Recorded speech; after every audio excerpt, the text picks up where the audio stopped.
Podemos iniciar.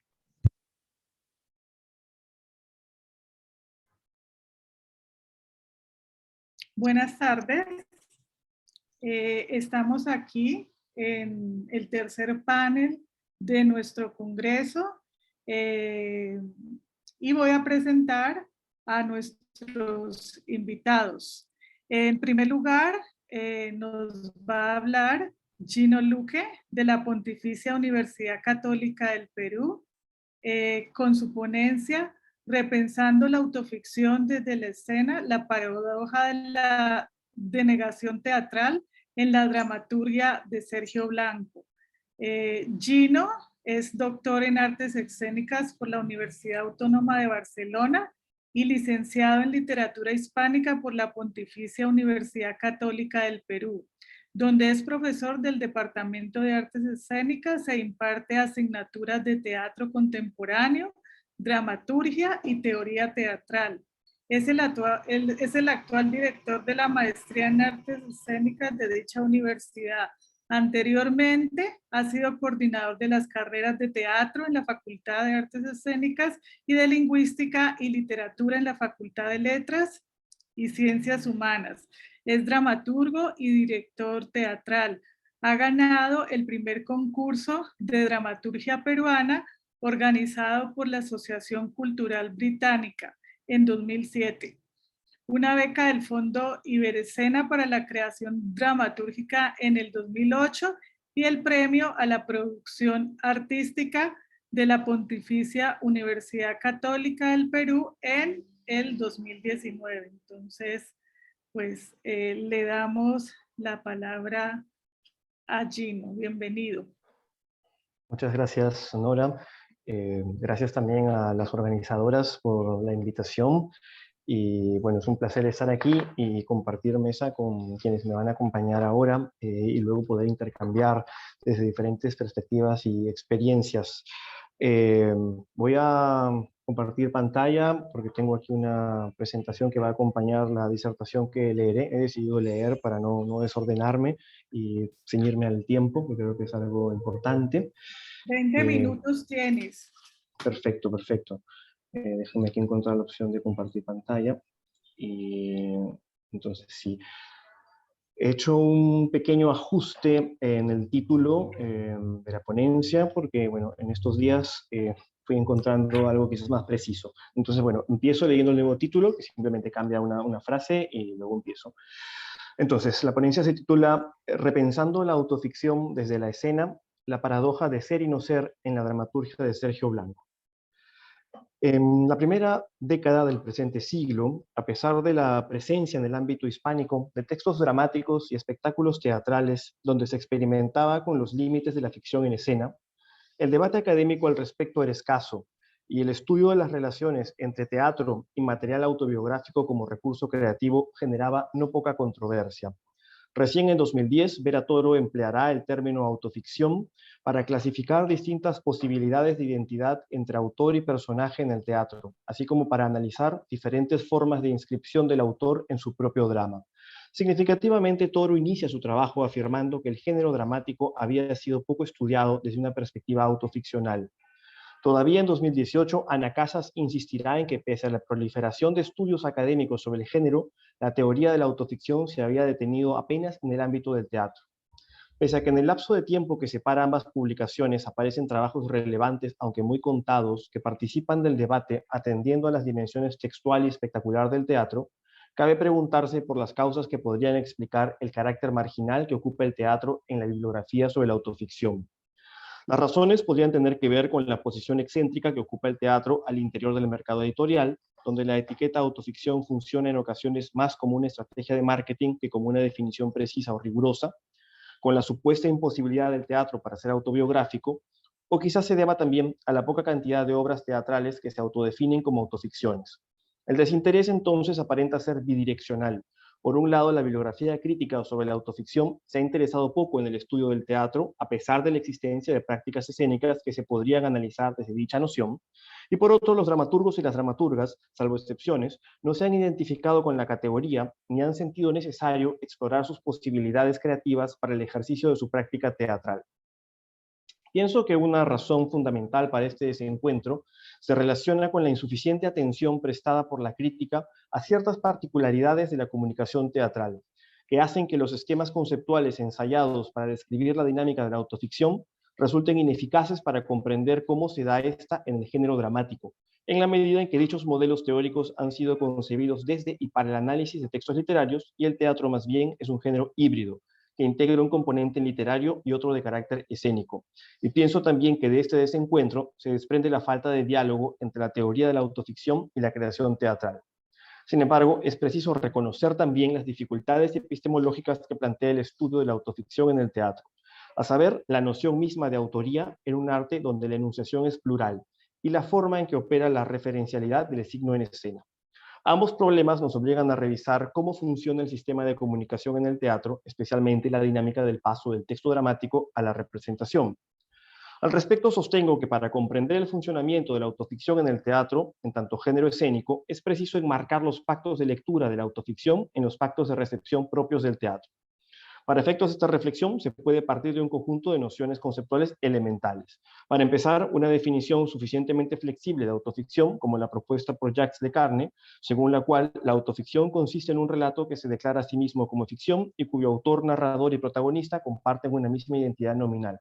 Conviene matizar esta afirmación pensando, como observa García Barrientos, que esta identidad, antes que ser una rigurosa igualdad matemática, es una identidad aproximada, fluctuante y ambigua. Y añadir junto con Casas que estos relatos, donde el autor queda proyectado ficcionalmente en la obra, combinan elementos factuales y ficcionales. A partir de ello, siguiendo Manuel Alberca, se puede describir el pacto de lectura de la autoficción sobre la base de los principios de identidad y de veracidad, lo cual da como resultado una estructura ambigua, o quizás sería más preciso calificarla como contradictoria. Como consecuencia de esta estrategia narrativa, donde la identidad se afirma y se contradice simultáneamente, lo verdadero parece ficcional y lo ficcional verdadero, lo cual produce una inestabilidad inquietante en las tareas interpretativas del receptor. En la autoficción teatral, habría que enmarcar el acuerdo de lectura anterior en el pacto que organiza la recepción en el teatro, el cual fue sintetizado con contundente precisión por Jorge Luis Borges cuando definió el oficio del actor como el de aquel que en un escenario juega a ser otro ante un concurso de personas que juegan a tomarlo por aquel otro. Quedan ahí establecidos los dos principios que rigen la comunicación teatral: la simulación y la denegación. Lo primero nos remite al ámbito de la mímesis, es decir, el procedimiento poético según el cual el relato se presenta delante del espectador sin la mediación de una voz narrativa, sino a través de unos sujetos, los actores, que simulan estar haciendo cosas que en realidad no están haciendo. Y lo segundo tiene que ver con la suspensión de la incredulidad, aquello que Anne Uberfeld definió como, cito, el funcionamiento psíquico que permite al espectador ver lo real concreto sobre la escena y adherirse a eso por ser real, sabiendo y no olvidando, sino por cortos instantes, que ese real no continúa fuera del espacio de la escena. Fin de cita. Esto llama la atención sobre una particularidad del teatro: el poder de la escena para convertir en ficción todo cuanto pasa por ella. Por eso, en el escenario, todo es real, pero esa realidad es al mismo tiempo negada en tanto es o forma parte de una ficción. Así, si bien los elementos en escena son todos concretos y tangibles, estos son también signos de otros elementos ausentes. Por ello, en el escenario, todo elemento, incluso el cuerpo del actor, adquiere estatus de signo, pero el signo teatral, como explicó Humberto Eco, se distingue por su capacidad, cito, de ser siempre ficticio, no por ser fingido o porque comunique cosas inexistentes, sino porque finge no ser un signo. Por tanto, debido a los principios de simulación del actor y de negación del público, todos los elementos del hecho escénico se encuentran desdoblados, es decir, son reales en tanto concretos y materiales, pero al mismo tiempo son representación. Por ello, el teatro es un arte donde el carácter ambiguo y contradictorio de la poética autoficcional se puede no solo potenciar y complejizar, sino donde su exploración se convierte no en la excepción, sino casi en algo ineludible. Así, paradójicamente, pese a la mutua indiferencia entre críticos y artistas, casi pareciera que el teatro es el lugar natural de la autoficción, o quizá su destino final, puesto que el teatro, como postula García Barrientos, hace posible el ideal perseguido por toda empresa autoficcional: ser real y ficcional al mismo tiempo. O, como afirma Sergio Blanco, la autoficción teatral nos coloca no ante la disyuntiva de ser o no ser, sino ante la certeza de ser y no ser a un mismo tiempo. Por ello, los referentes en el teatro necesitan concretarse en signos materiales en la escena y, por tanto, las identidades nominales proyectadas en la autoficción se tienen que encarnar en concreciones específicas. Así, el juego ambiguo y contradictorio de identidades, que es una abstracción en la autoficción literaria, en la autoficción teatral forzosamente adquiere presencia en el cuerpo y voz de un actor. De esa manera, la materialidad inherente a la dimensión espectacular del teatro potencia la ilusión de realidad que busca despertar la autoficción. Sin embargo, la paradoja del pacto de recepción teatral hace también que cuanto más intensa sea la ilusión de realidad en la representación, más fuerte sea también la conciencia de denegación en el espectador y de que se está, por tanto, ante un artificio. Por ello, este hecho potencia también la inestabilidad interpretativa del espectador frente a los hechos relatados en escena. Estas consideraciones quedan recogidas en la definición de autoficción teatral que ensaya de la Torre. Cito: la autoficción teatral consiste en una representación escénica con una narración homodiegética, donde se da la coincidencia en la misma persona del dramaturgo, el autor del texto, el actor y el personaje, en la que lo narrado se ubica en una posición ambigua entre el pacto de ficción y el pacto autobiográfico. Se trata de un posicionamiento híbrido entre estas categorías que introduce al espectador en un estado de incertidumbre, al no poder distinguir si lo observado tiene referencialidad en el mundo real o bien si ha sido creado para su representación escénica. Fin de cita. A partir de este planteamiento, se desprende que la autoficción teatral paradigmática sería una performance unipersonal, donde aquel único ejecutante sea también el autor tanto del texto, si lo hubiera, como de la puesta en escena, y donde este único actor además se representa a sí mismo, como sucede en los espectáculos, por ejemplo, de Angélica Líder o Rodrigo García. Sin embargo, también pueden existir autoficciones teatrales absolutamente legítimas donde no se produce la coincidencia de identidades entre autor, director, personaje y actor. Es el caso, por ejemplo, de Sergio Blanco o María Velasco, que no siempre asumen el rol de intérpretes de ellos mismos en el escenario, lo cual, antes que invalidar la empresa autoficcional, termina complejizando más aún el juego de identidades al insertarlo en una dinámica metateatral. En ese sentido, la pregunta fundamental en el análisis de la autoficción teatral sería cuáles son los procedimientos de figuración del yo en escena y cómo los mecanismos dramáticos y escénicos interactúan entre sí para crear y negar la ilusión de realidad. Precisamente, en la segunda parte de esta exposición, quisiera ejemplificar un análisis de este tipo por medio del comentario de dos piezas de Sergio Blanco, dramaturgo cuya obra se caracteriza por indagar en las posibilidades y límites de la autoficción teatral. Para ello he elegido sus trabajos titulados Hostia, de 2013, que es la primera autoficción donde Sergio Blanco sube a escena a representarse a sí mismo, y La ira de Narciso, de 2014, que de momento es la única autoficción donde Sergio Blanco comparece con su propio nombre. En Hostia, los personajes son nombrados como el hermano y la hermana, pero la acotación inicial asigna identidades específicas a dichos roles, con lo cual establece la convención autoficcional de recepción que regirá la pieza. Cito: el texto deberá ser leído y en ningún momento podrá ser actuado. Las únicas personas que podrán leer Hostia serán la actriz Roxana Blanco y el dramaturgo Sergio Blanco. Fin de cita. A partir de dicha premisa, la obra entreteje dos relatos: las memorias de la infancia y juventud de los hermanos Blanco y la historia de la ciudad de Ostia. El primero repasa ciertos episodios de la supuesta vida del autor y su hermana, vinculados al descubrimiento de la muerte, la sexualidad, lo prohibido, el dolor, la belleza y el arte.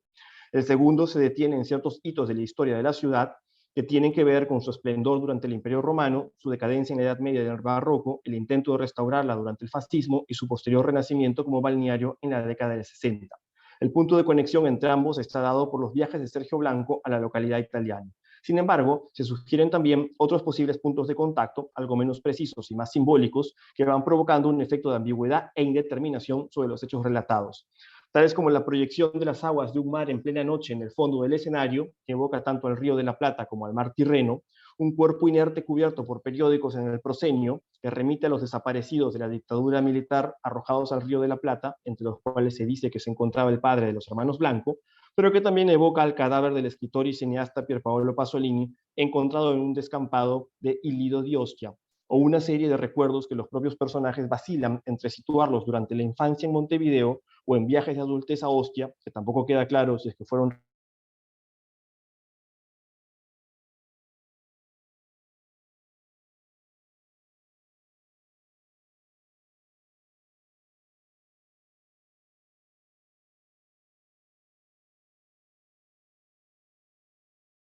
embargo, estos intentos de recomposición del pasado también nos confrontan con un relato imposible, por contradictorio, por indeterminado, por agujereado, o más precisamente, con la imposibilidad de construcción de un relato unitario y definitivo. Ocurre así con las causas del asesinato de Pasolini y también con la historia de la infancia de los hermanos Blanco.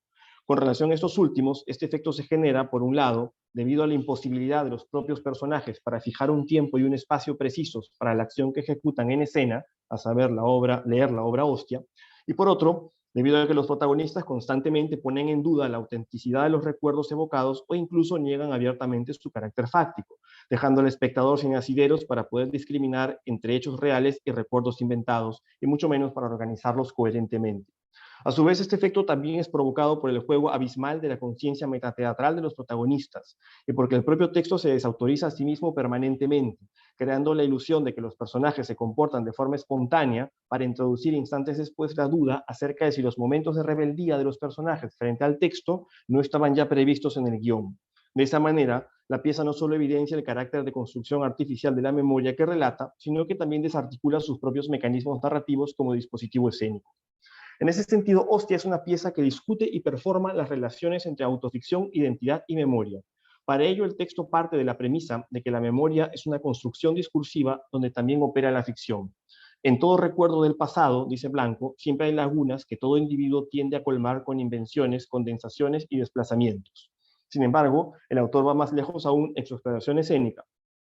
De hecho, sostiene, cito, la autoficción es una invitación a abusar y a excederse en ese rellenado de lagunas. Me corresponde confesar que mis autoficciones han ido más lejos todavía, ya que han inventado lagunas allí donde no las había. Uno de mis placeres mayores a la hora de autoficcionarme es no tanto rellenar vacíos de la memoria, sino producirlos, es decir, crearlos. Ahí donde había un recuerdo claro, hacerlo desaparecer y crear nuevas lagunas. Por ello, en un diálogo de la escena 15, titulada El camino de Damasco, el hermano sostiene que la pieza responde a una necesidad de inventarse por medio del recuerdo, por lo que todo lo relatado, e incluso los mismos hermanos Blanco, son solo el resultado de algunas palabras ordenadas en el papel, ante lo cual la pregunta de qué es verdad y qué es ficción queda anulada. En ese sentido, el relato imposible de Hostia y las memorias inestables de sus protagonistas, antes que ser una provocación para el espectador con relación a las paradojas de la autoficción escénica, buscan ser la escenificación de que las cosas no son verdaderas o falsas, sino que pueden ser verdaderas y falsas al mismo tiempo. Pero también escenifica no tanto el fracaso de los intentos de dar unidad a la identidad de la memoria, sino más bien que el yo está configurado por una multiplicidad de identidades, algunas de ellas incluso contradictorias entre sí, que conviven de forma simultánea en permanente movimiento. Por lo que la pieza propone que sin ser conscientes de ello, en todo momento somos y no somos al mismo tiempo. Y en el camino hacia este descubrimiento, la correspondencia entre autor, director, personaje y actor, en lugar de reafirmar las identidades puestas en escena, radicaliza y profundiza las contradicciones características de la poética autoficcional y desestabiliza más aún las certezas del espectador. Precisamente, la dinámica de multiplicación de la identidad por medio de los juegos especulares es llevada al extremo en La ira de Narciso. En la pieza, un único actor, el dramaturgo Gabriel Calderón, en la puesta en escena original, interpreta a los dos personajes de la obra, los dramaturgos Sergio Blanco y Gabriel Calderón. El relato se organiza alrededor de los sucesos que le ocurrieron al personaje de Sergio Blanco durante su estadía en la ciudad de Ljubljana, donde conoce a un joven esloveno de nombre Igor, con quien inicia una relación tormentosa y desenfrenada. El detonante de la acción es el hallazgo de unas manchas oscuras en la alfombra de la habitación del hotel donde se aloja el protagonista, cuyo origen intenta descubrir y que sugieren que un crimen violento tuvo lugar ahí poco tiempo atrás. Así, el espectador asiste a los ensayos de la conferencia sobre el mito de Narciso que ofrecerá el personaje de Sergio Blanco en la universidad local, a los encuentros sexuales entre Sergio e Igor y a la investigación acerca del crimen ocurrido en el hotel. En el desenlace, las tres líneas argumentales confluyen cuando, una vez finalizada la conferencia, el último encuentro entre los amantes culmina en el asesinato del protagonista a manos de Igor de una forma que replica el crimen que dio origen a las manchas de sangre de la habitación del hotel.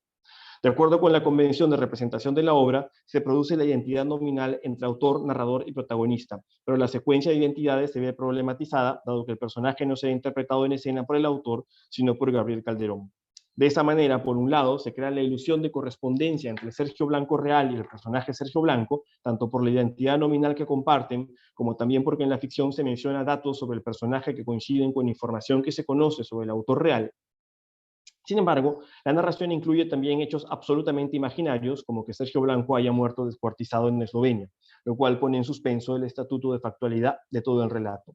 Sin embargo, en escena, Sergio Blanco es y no es Sergio Blanco porque el personaje se encarna en el cuerpo y en la voz de Gabriel Calderón.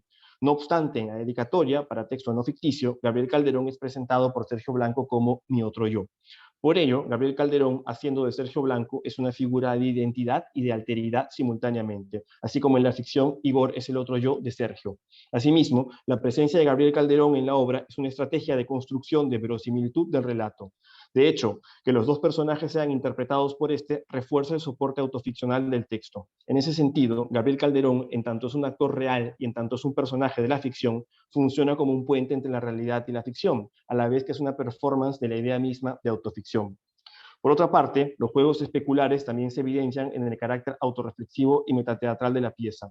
En efecto, esta constantemente presenta comentarios que revelan una conciencia lúcida sobre su naturaleza como dispositivo teatral y autoficcional. Y esta exploración de los límites de la ficción llega a su momento de mayor tensión en el desenlace del texto, que resulta paradójico para las pretensiones autoficcionales de la obra: la muerte del autor relatada en escena. A partir de ello, se podría pensar que la obra se ha presentado tramposamente como una autoficción, puesto que en tanto Sergio Blanco está vivo, este acontecimiento invalidaría el componente factual del relato y lo convertiría en una pura ficción. Por el contrario, sostengo que es más apropiado leer este hecho como una reafirmación del carácter eminentemente paradójico de la pieza. Precisamente ese rasgo, permanente en todo el texto y radicalizado en el final, es lo que reafirma la poética autoficcional de la obra, en tanto la cualidad fundamental de la autoficción no sería tanto la ambigüedad, sino la contradicción. Así, el ideal de la poética autoficcional de Sergio Blanco, a saber, escribir sobre sí mismo para encontrar al otro, queda realizado no buscando la realidad ni a ese otro, que es uno mismo también, fuera del teatro, sino adentrándose en él, no huyendo de la ficción, sino abismándose en ella. Muchas gracias. Muchísimas gracias, Gino.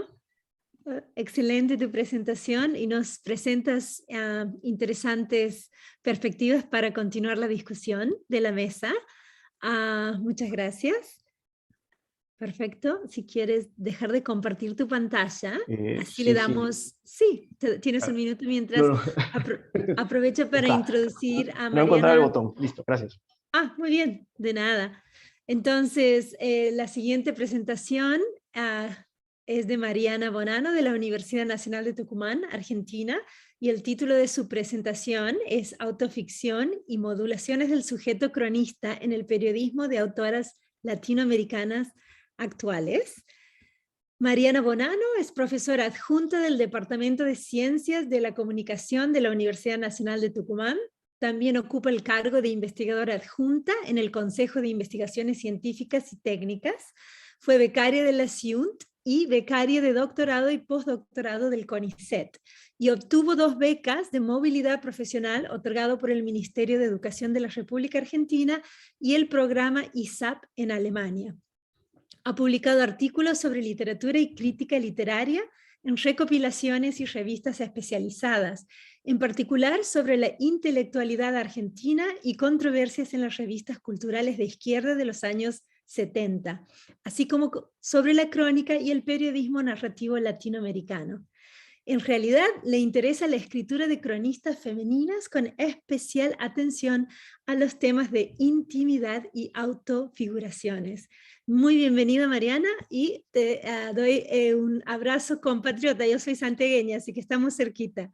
Adelante, bienvenida. Puedes empezar tu ponencia.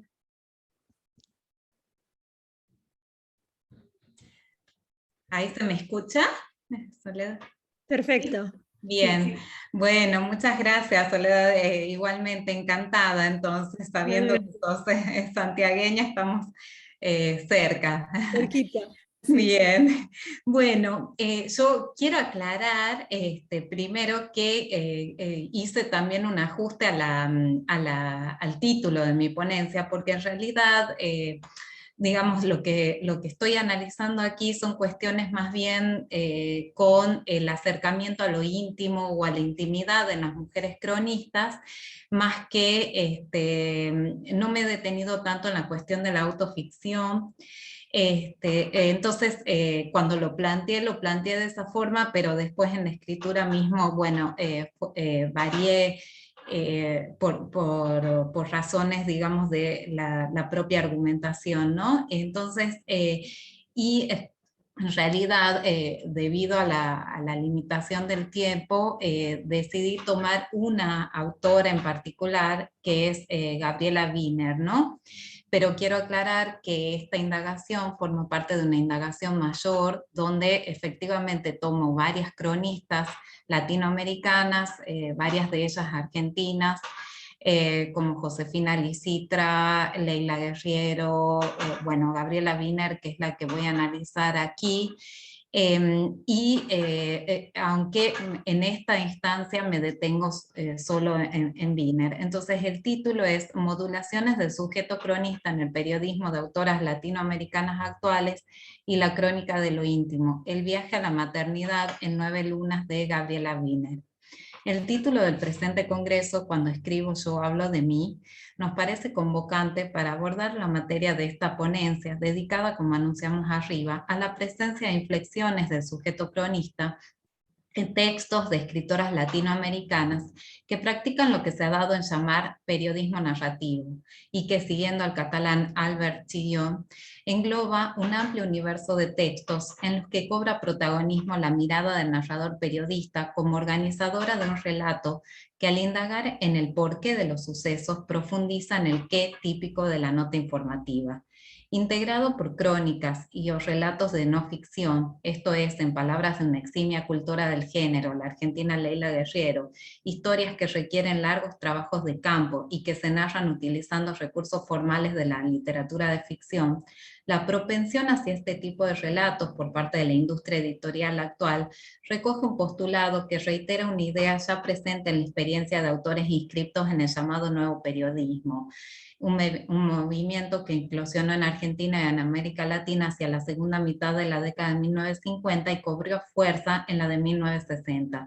La no ficción produce ahora, dice Guerriero, formas y relatos más interesantes que la ficción, tanto por la orientación como por el trabajo consistente en la labor de reporteo previa a la escritura de la nota. Los textos de la no ficción y las crónicas del periodismo narrativo de hoy entroncan con la actividad de los escritores modernistas del cambio del siglo XIX al XX, y más adelante con la de narradores periodistas que, como Rodolfo Walsh en Argentina y Gabriel García Márquez en Colombia, impulsan una escritora innovadora que incumbe un planteo nociológico alejado del de la tradición de la actividad periodística pretendidamente objetiva y mimética, al tiempo que reivindican la subjetividad del narrador en la escritura y consideran que esta posición atañe también una postura ética.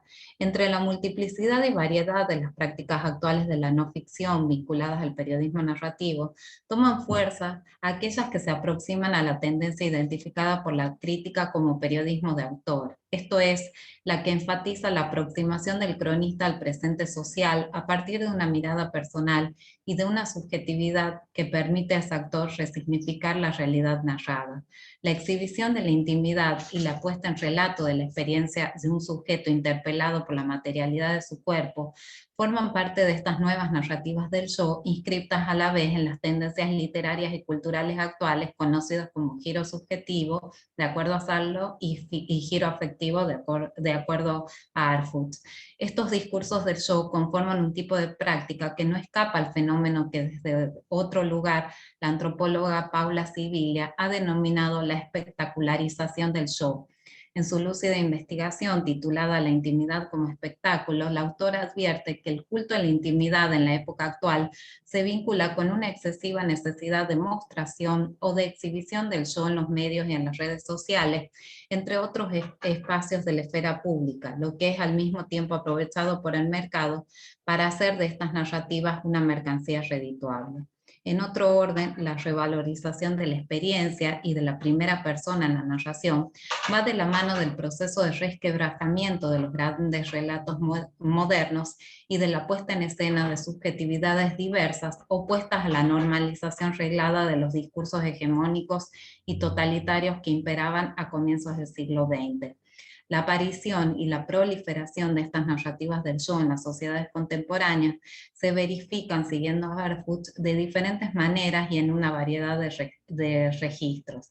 En el ámbito más estricto de la esfera periodística y ligada sobre todo a las revistas y medios de periodismo, del periodismo narrativo de circulación digital, Las formas de la no ficción atravesadas por un tono íntimo y autorreflexivo siguen la tendencia general antes descrita. El giro autobiográfico, como le llama también Giordano, presente en los y las escritoras practicantes de la crónica narrativa, se acompaña de la búsqueda de nuevas estrategias capaces de dar cuenta de las complejas relaciones entre vida, autor y obra, al tiempo que de un intento de aproximación a lo real desde un lugar conflictivo, que para algunas críticas reinscribe el intento de narrar desde la tensión entre ficción y realidad que impulsó en su momento a la novela decimonónica, como para Bernabé, mientras que para otras denota otros vínculos entre la ficción y lo real o la no ficción, bastante apartados de los códigos realistas heredados del siglo XIX, como sostiene Sibilia.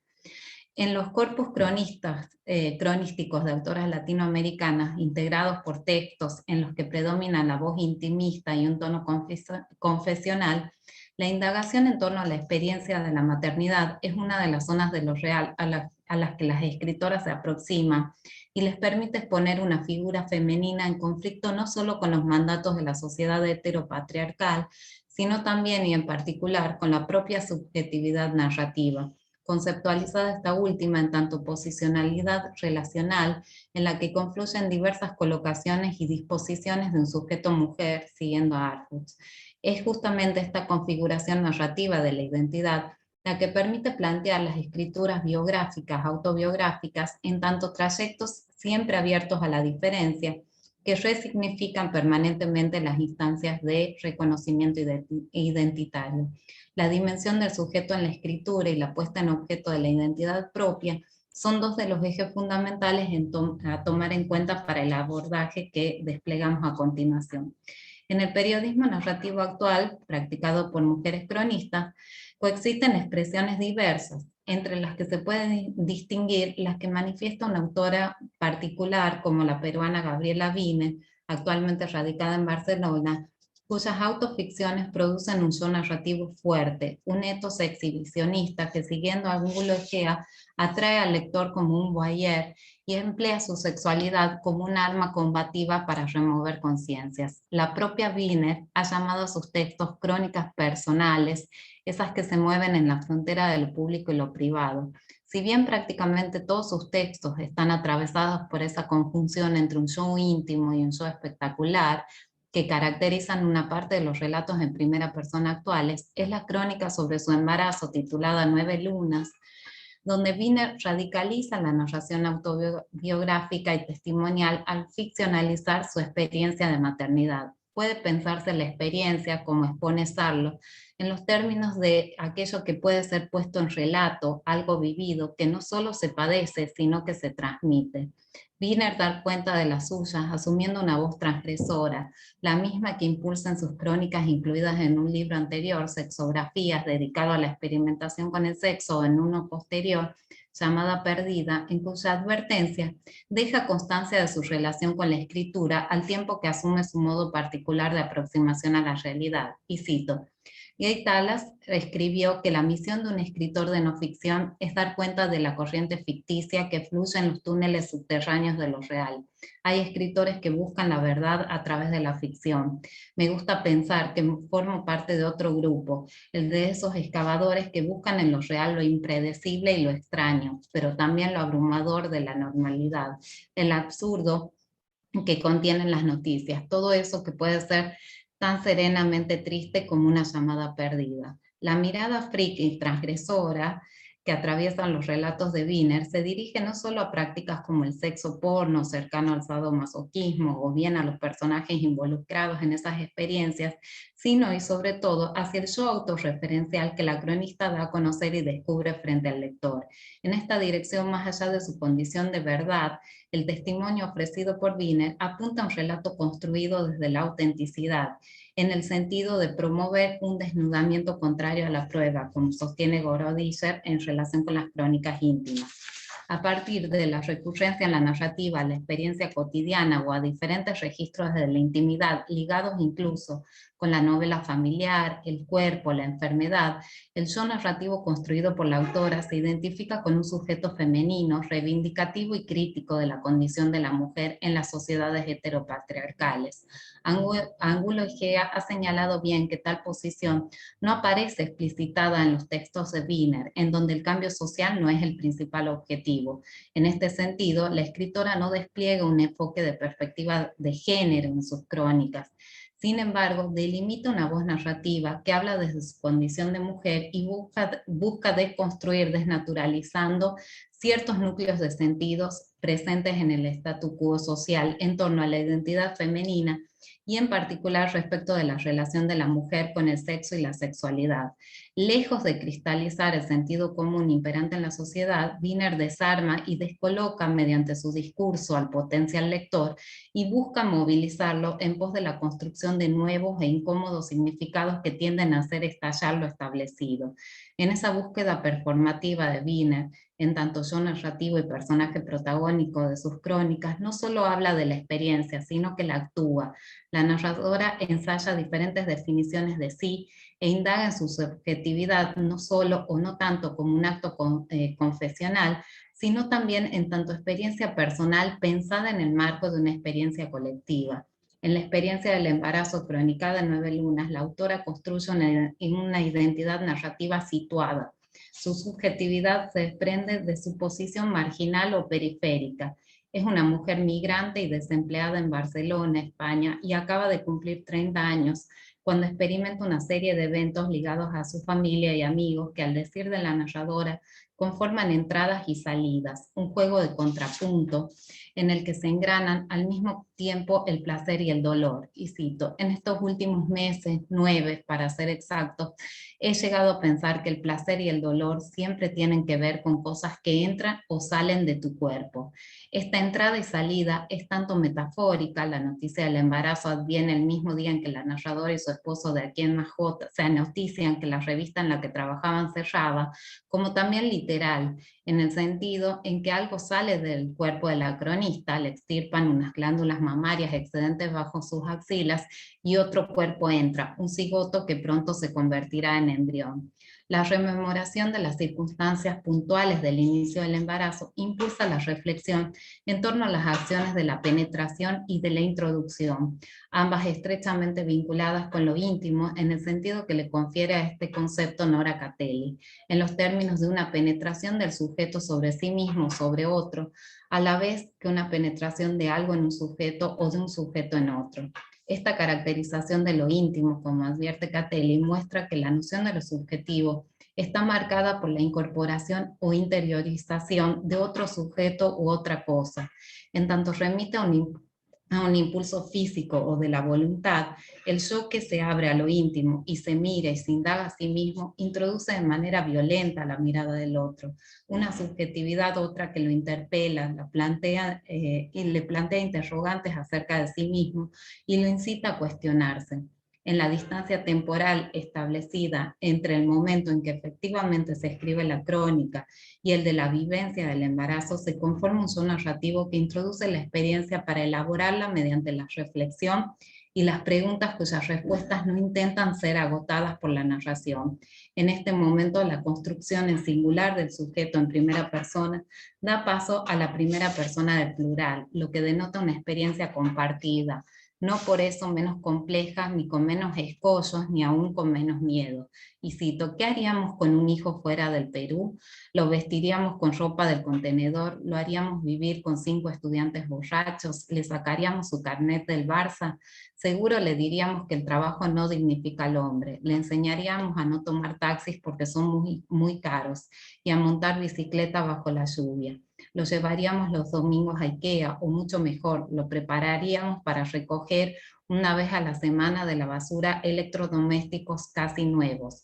Y si todo esto no lo convenciera, le diríamos que siempre puede beber café y comer croissants, hojeando el país en una terraza llena y acariciada por el sol del mediodía, a la hora en que otros se rompen el lomo, y que lea Henry Miller. hijo mío, Europa es el mejor lugar para que un latinoamericano se muera de hambre y beba buen vino, bienvenido. La rememoración que invoca la cronista se aleja de todo gesto de aproximación nostálgica o idealizada, no solo ligada a la historia de un sujeto, sino a la historia del migrante latinoamericano en Europa. Frente a ello aflora una mirada y crítica y ambivalente y crítica en donde la experiencia personal del sujeto narrativo se identifica con la de múltiples historias, la mayor parte de ellas anónimas, de extranjeros que buscan en los países del viejo continente una perspectiva de vida mejor. Así, las preocupaciones de la voz narrativa identificada con la escritora y periodista kamikaze peruana devienen la representación de las diversas voces de migrantes latinoamericanos con preocupaciones semejantes. El registro de lo íntimo aflora en este caso en conjunción con una actitud crítica y reflexiva que permite al sujeto narrativo acercarse a los claroscuros de la experiencia de vida europea. La experiencia cotidiana ligada al proceso de embarazo como viaje a la maternidad opera asimismo en una dirección semejante a lo anteriormente expuesto.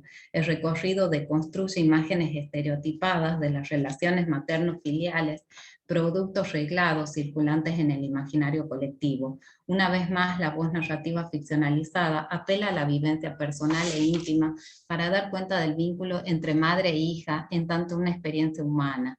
La coincidencia genera la empatía en el potencial lector, quien seguramente se sentirá interpelado por la conciencia de ese vínculo que atraviesa todas las vidas y en particular actúa con fuerza durante la infancia.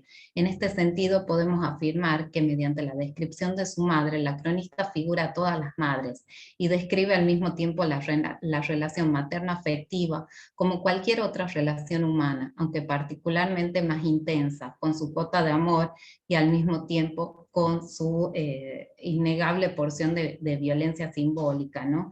Dicen que, y cito, dicen que hay hijos que llevan el matricidio en su corazón durante toda la vida. Algunos lo hacen realidad y otros no.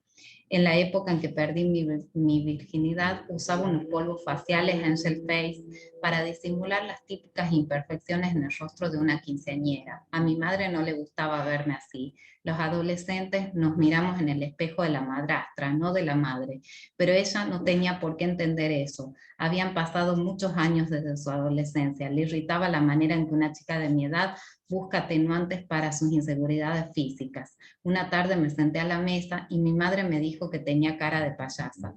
No vi venir el golpe. Corrí a encerrarme al baño. Las lágrimas corrieron por mi máscara.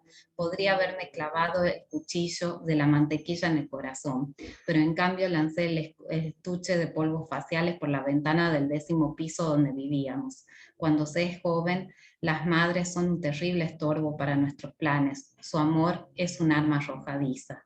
Las relaciones filiales se ubican así en un espacio ambivalente, no se idealizan, pero tampoco se construyen despojadas de afectividad. Y cito, solo se puede amar a una madre si antes se la ha odiado. El amor entre dos mujeres, y más si una ha parido a la otra, es lo más parecido al amor pasional. El embarazo y la inminente maternidad enfrente al yo de la narradora tanto con sus propios miedos como con su estatus de hija, bien, y el mundo interior de una subjetividad que se abre a su infierno personal. Y cito, lo que temía era la posibilidad de generar una mala copia residual de mí misma, capaz de odiarme aún más de lo que yo me odiaba. Una constelación de imágenes aflora asociada a esos mundos virulentos donde predomina la fealdad y la monstruosidad. Yo empezaba a ser devorada, no cabía la menor duda, de adentro hacia afuera. Se había creado el cordón umbilical y a través de él el escuálido ser iba nutriéndose de las sustancias químicas que lo harían engordar. Mi pequeño habitante era en ese momento lo más parecido a un tumor. Sus células crecían y se multiplicaban rápidamente, penetrando en mis tejidos y erosionando mis vasos sanguíneos. Era un parásito que vivía a expensas de mí, extrayendo su fuerza y alimento de mi cuerpo. Respiraba de mi oxígeno y yo resoplaba. En tanto el pequeño renacuajo luchaba por aferrarse a la vida, yo pensaba que nos íbamos directo al descalabro. Abrirse a la intimidad es en Wiener, abrirse a esos infiernos propios de la niñez que permanecen en la vida adulta. implica violentarse a sí misma en la medida en que la penetración en la experiencia pasada y presente evoca imágenes aterradores. Es enfrentarse a los temores de toda vida y también es un salir de la mirada complaciente que a menudo se deposita sobre la vivencia de la maternidad inscripta en el mandato social del femenino. A través de la crónica de los 9 meses de ese viaje alucinado, Wiener descompone la experiencia mediante el extrañamiento y la distancia necesaria para dar cuenta de una vivencia pasada. Evoca, rememora y la convierte en un relato, otorgándole un orden y recomponiendo los fragmentos de una vida en un proceso de reconocimiento identitario que nunca se termina. Gracias. Muchas gracias. Muchísimas gracias, Mariana, excelente.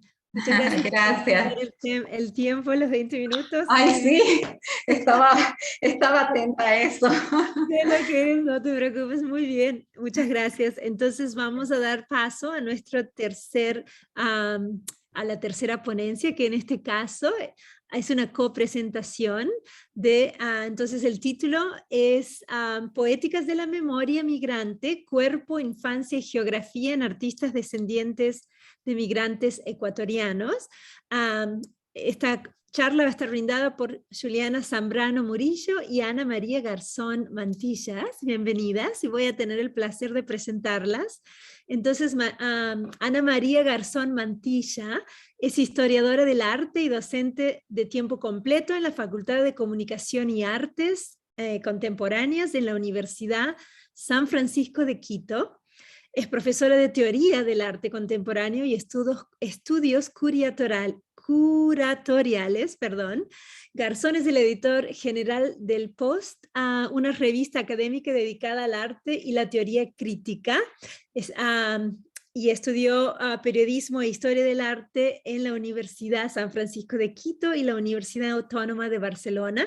Tiene una maestría también en arte en contemporáneo del Sotheby's Institute de Arte en Nueva York. Muy bien, y Juliana Zambrano Murillo es investigadora y profesora de tiempo completo también en la Universidad San Francisco de Quito, en Ecuador.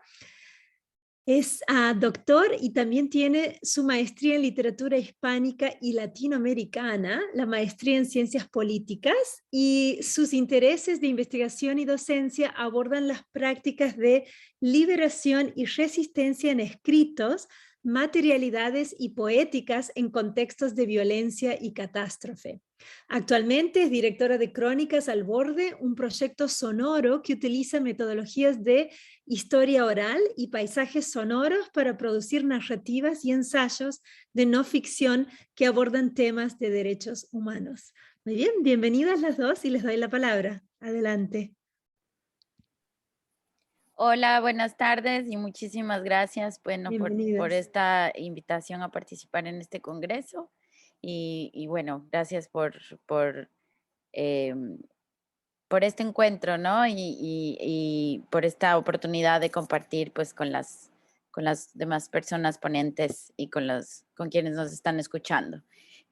Bueno, nosotros queremos presentar la obra de algunas artistas con las que estamos conversando, dialogando, y que también hemos convocado a varios de los proyectos en los que trabajamos en la universidad.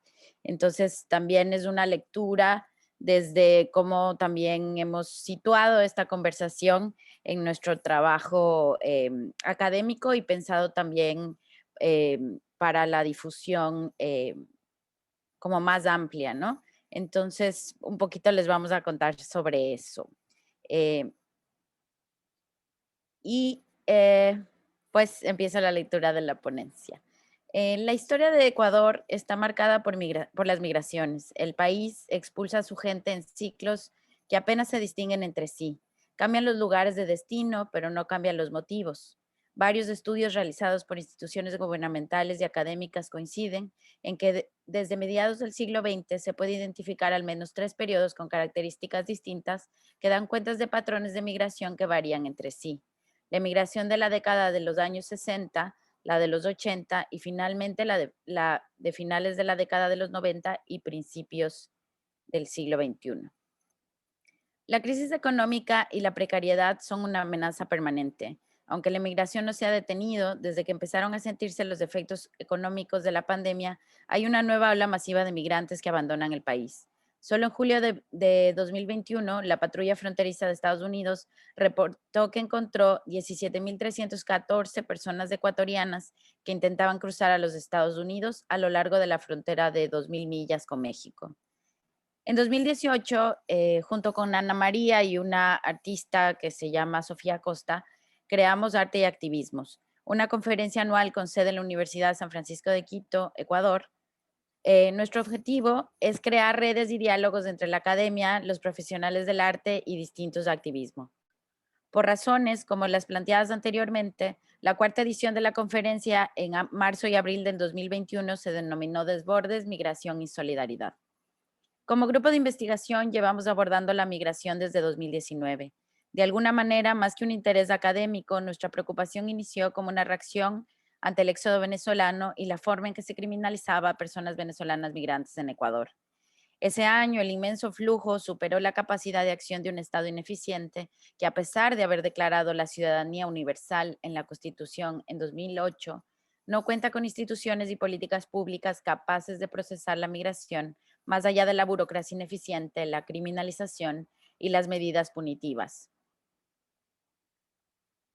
Sin embargo, pensar en las personas migrantes que llegan a Ecuador nos llevó inevitablemente a pensar en las ecuatorianas expulsadas y su invisibilización en la mayor parte de debates públicos y académicos en el país alrededor de la migración, especialmente en conexión con las artes y los activismos. Existen muchos estudios sobre la migración ecuatoriana basados en enfoques socioeconómicos, pero poco se habla de las prácticas artísticas y culturales generadas por procesos migratorios o producidas en situaciones migratorias, más aún aquellas que convoquen a descendientes de migrantes ecuatorianos en otros países. En Desbordes, Migración y Solidaridad, buscamos desafiar esta perspectiva abordando la migración a través de las experiencias de Sonia Guiñanzaca y Ronnie Quevedo, dos artistas ecuatorianos que emigraron a Estados Unidos con sus padres en los años 80 y 90. Asimismo, como parte de otros proyectos de investigación permanentes que tanto Ana María como yo dirigimos, hemos procurado darle continuidad a esta conversación, invitando a más artistas migrantes ecuatorianas para pensar junto con ellas la complejidad de estas experiencias, tanto aquí como en los lugares de destino y a través de los años. En la revista Post, por ejemplo, editada por Ana María, se ha buscado difundir el trabajo de artistas como Sonia Guiñanzaca, y en el proyecto de narrativas de no ficción y ensayos sonoros, Crónicas al Borde, trabajamos junto con Guiñanzaca también en una pieza para explorar la situación de las infancias migrantes y el activismo de personas no documentadas en Estados Unidos.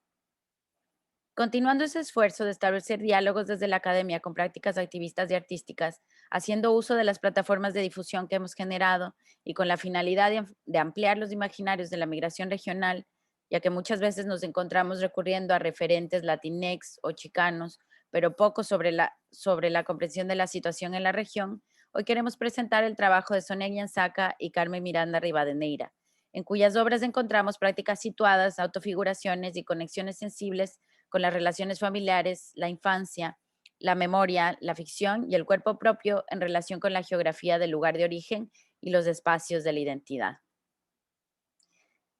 Empezó con Sonia Guiñanzaca. Durante Arte y Activismos 4 preparamos una entrevista y una lectura de poesía virtual con Sonia Guiñanzaca, que buscaba indagar en la conexión entre su proceso artístico, su proceso de escritura y las memorias de su infancia y sus experiencias de activismo en Estados Unidos.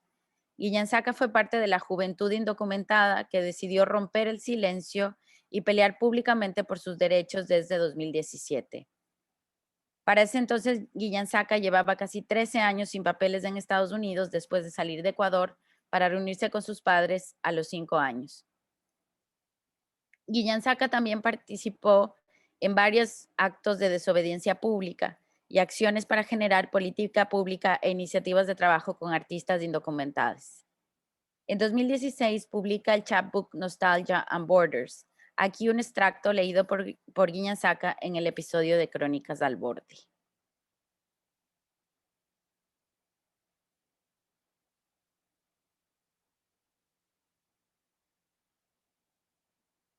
No belonging, you take it as a sign where you will never belong. Maybe you too are not meant for the sky, and you learn to find that. Durante el evento en abril del 2021, Guiñán Saca, que por primera vez había sido convocada a un espacio de diálogo en Ecuador, mencionó lo feliz que estaba de estar en un evento que pronunciase su apellido correctamente. Un apellido que da cuenta de su origen no solo ecuatoriano, sino también quichua cañari. La ñ de Guiñán Saca era comúnmente evitada, mal pronunciada o no pronunciada cuando era presentada en eventos en Estados Unidos. En Chronicles of Lost Name, uno de los poemas de su chapbook, Guiñán Saca también enfrenta esta omisión o borradura. Al abordar poéticamente escenas durante la escuela primaria, el cuestionamiento constante del origen de su apellido y el malestar de la profesora al llegar a su nombre en el pase de lista. La voz poética aborda el silencio que encontró como respuesta para la protección de su familia y su comunidad. Y aquí les voy a leer un fragmento. You close the mouth, holding back, not allowing anyone else to take anything else from you. Same reason you hated parent-teachers night. Not for shame, but for protection. You don't want your parents to become unwanted objects. En el poema, el silencio como mecanismo de protección termina cuando sus padres deciden sí ir y sentarse frente a la profesora y continúa. As the three of you sit in front of the teacher, you translate, they listen, teachers talk. Your mom introduces herself, the ñ rolling out of her precious mouth. This is when you begin to taste your last name in your mouth again. Ñ, Guiñán Saca. El silencio se rompe, la voz poética abandona el sentimiento de desamparo. Guiñán Saca está presente ahí de nuevo en el sonido de la ñ, el apellido devuelto en la voz de su madre. La peculiaridad del sonido de la ñ puede ser remarcada como una forma de resistencia, algo que funciona como un puente con su origen quichua cañari, con sus abuelos paternos a los que no volvió a ver, imposibilitado el regreso a Ecuador en ausencia de documentos. Vivir indocumentada, pero sobre todo forzada a vivir escondida, silente, fue uno de los elementos politizados por la movilización de la juventud indocumentada que reclamaba el derecho a una existencia plena. Este impulso es continuado por Guiñán Saca de la calle a la poesía. La exploración poética le permite llevar la demanda más lejos, quiere recuperar la posibilidad de la lengua, de narrar su historia en los términos que pueden dar cuenta de su experiencia completa, aún en los vacíos que puede haber generado en la memoria de ese desarraigo primero.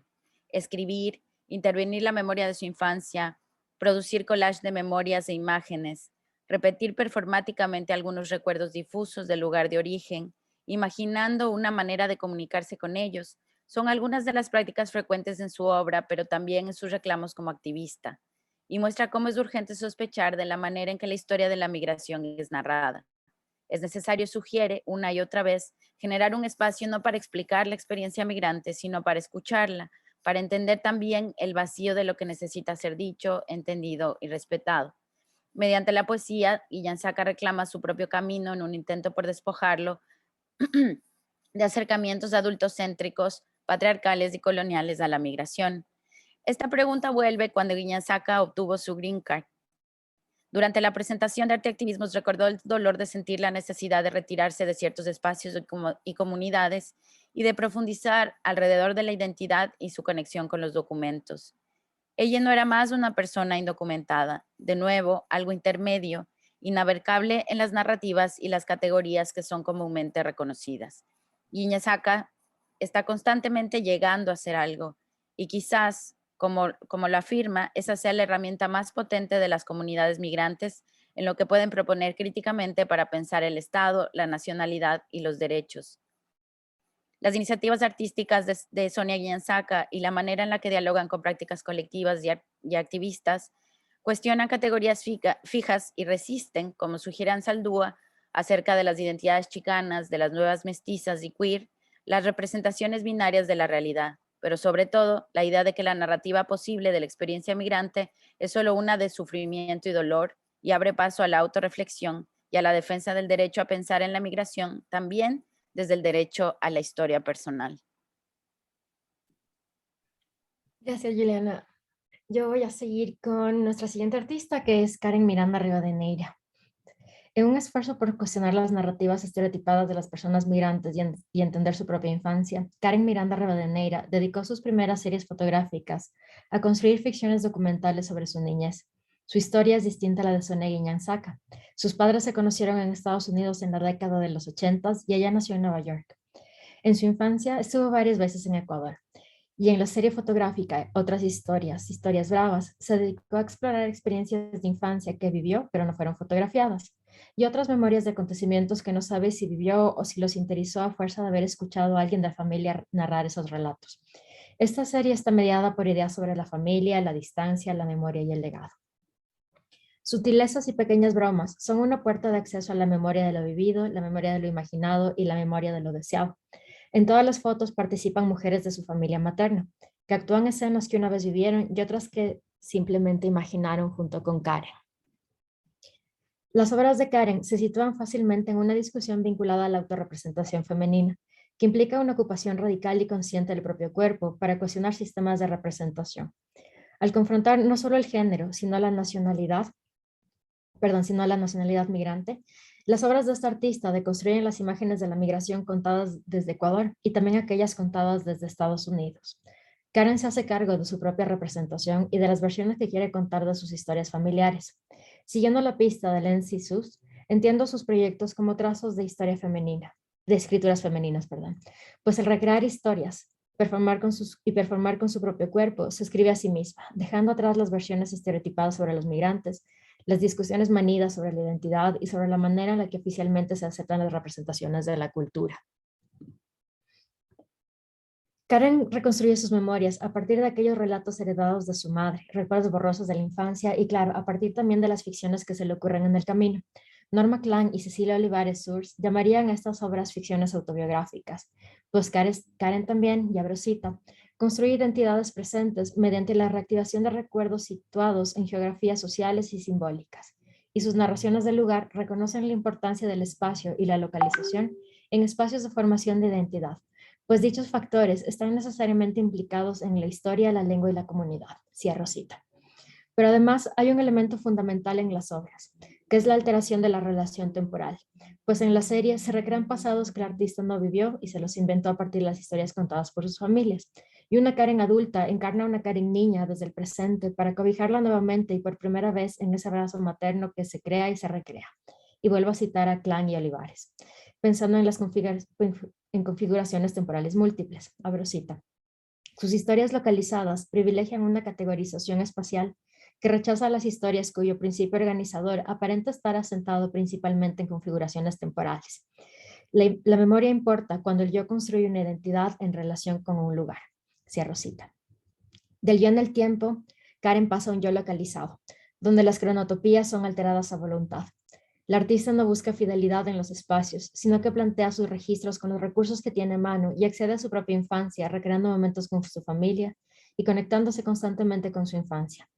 En esta serie, Karen nos hace conscientes de que las fisuras que se abren en las narraciones menores son aquello que pone en crisis y compone una identidad.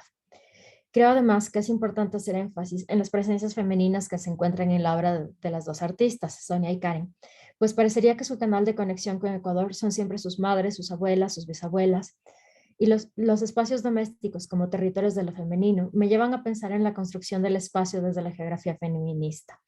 Si para Homi Bhabha el espacio en la poscolonialidad es una articulación conflictiva entre lugar e identidad, representada por la relación simultánea de distintas espacialidades, en un sentido paradójico, estar en dos lugares simultáneamente, nos dice Gillian Rose, sirve para resistir la territorialidad masculina.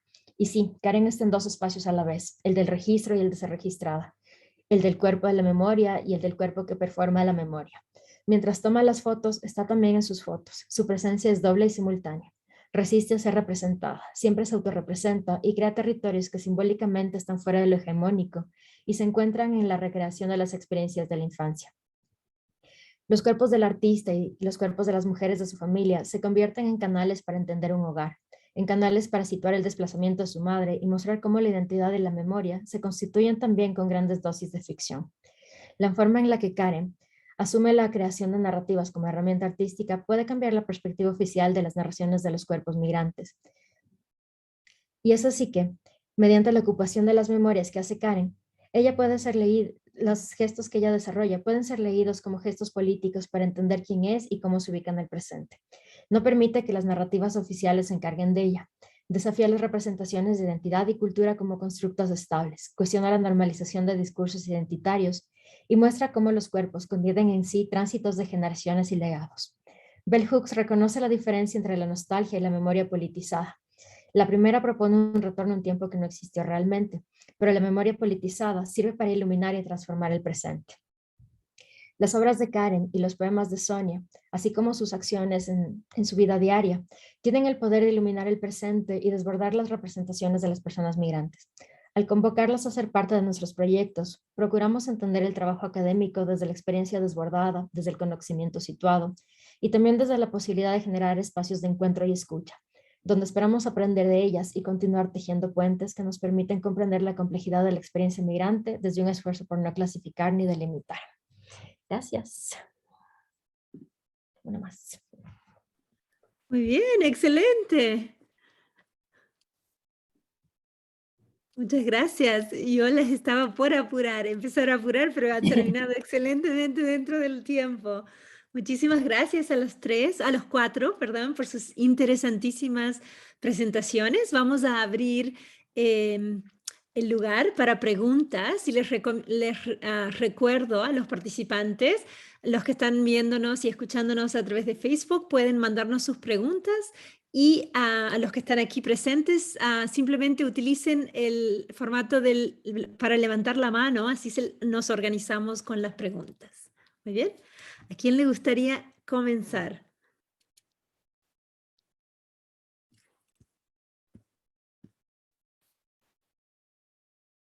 ¿Quién se anima? A ver, con una pregunta. Mientras leo el chat, creo que hay.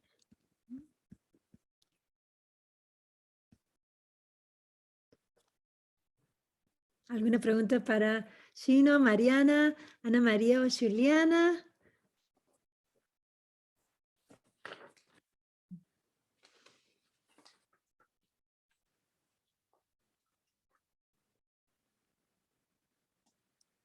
Bueno, si no hay ninguna pregunta, yo puedo... A ver, perdón, muy bien. Dale, Giovanna. Adelante. Hola, ¿qué tal? Muchas ¿Qué tal? gracias por las presentaciones.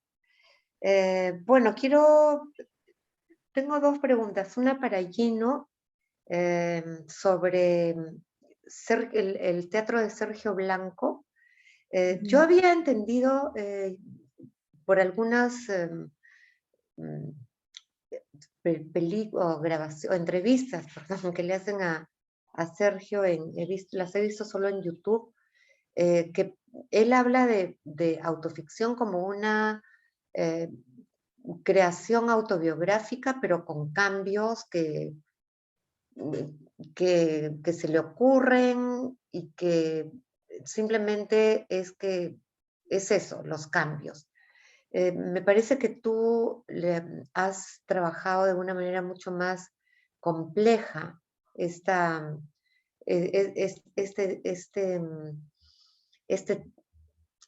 práctica, digamos, o género, no sé cómo llamarlo. Y me gustaría, si lo puedes ejemplificar, no he visto obras acá en Lima, no he visto obras de Sergio Blanco, tal vez podrías ejemplificar más esta diferencia, cómo defines tú desde el propio teatro que él hace, ¿no? Y la segunda pregunta es para Mariana, sobre, se habla digamos, de una manera muy esquemática, el mundo privado, íntimo para las mujeres y el mundo y lo público para los hombres.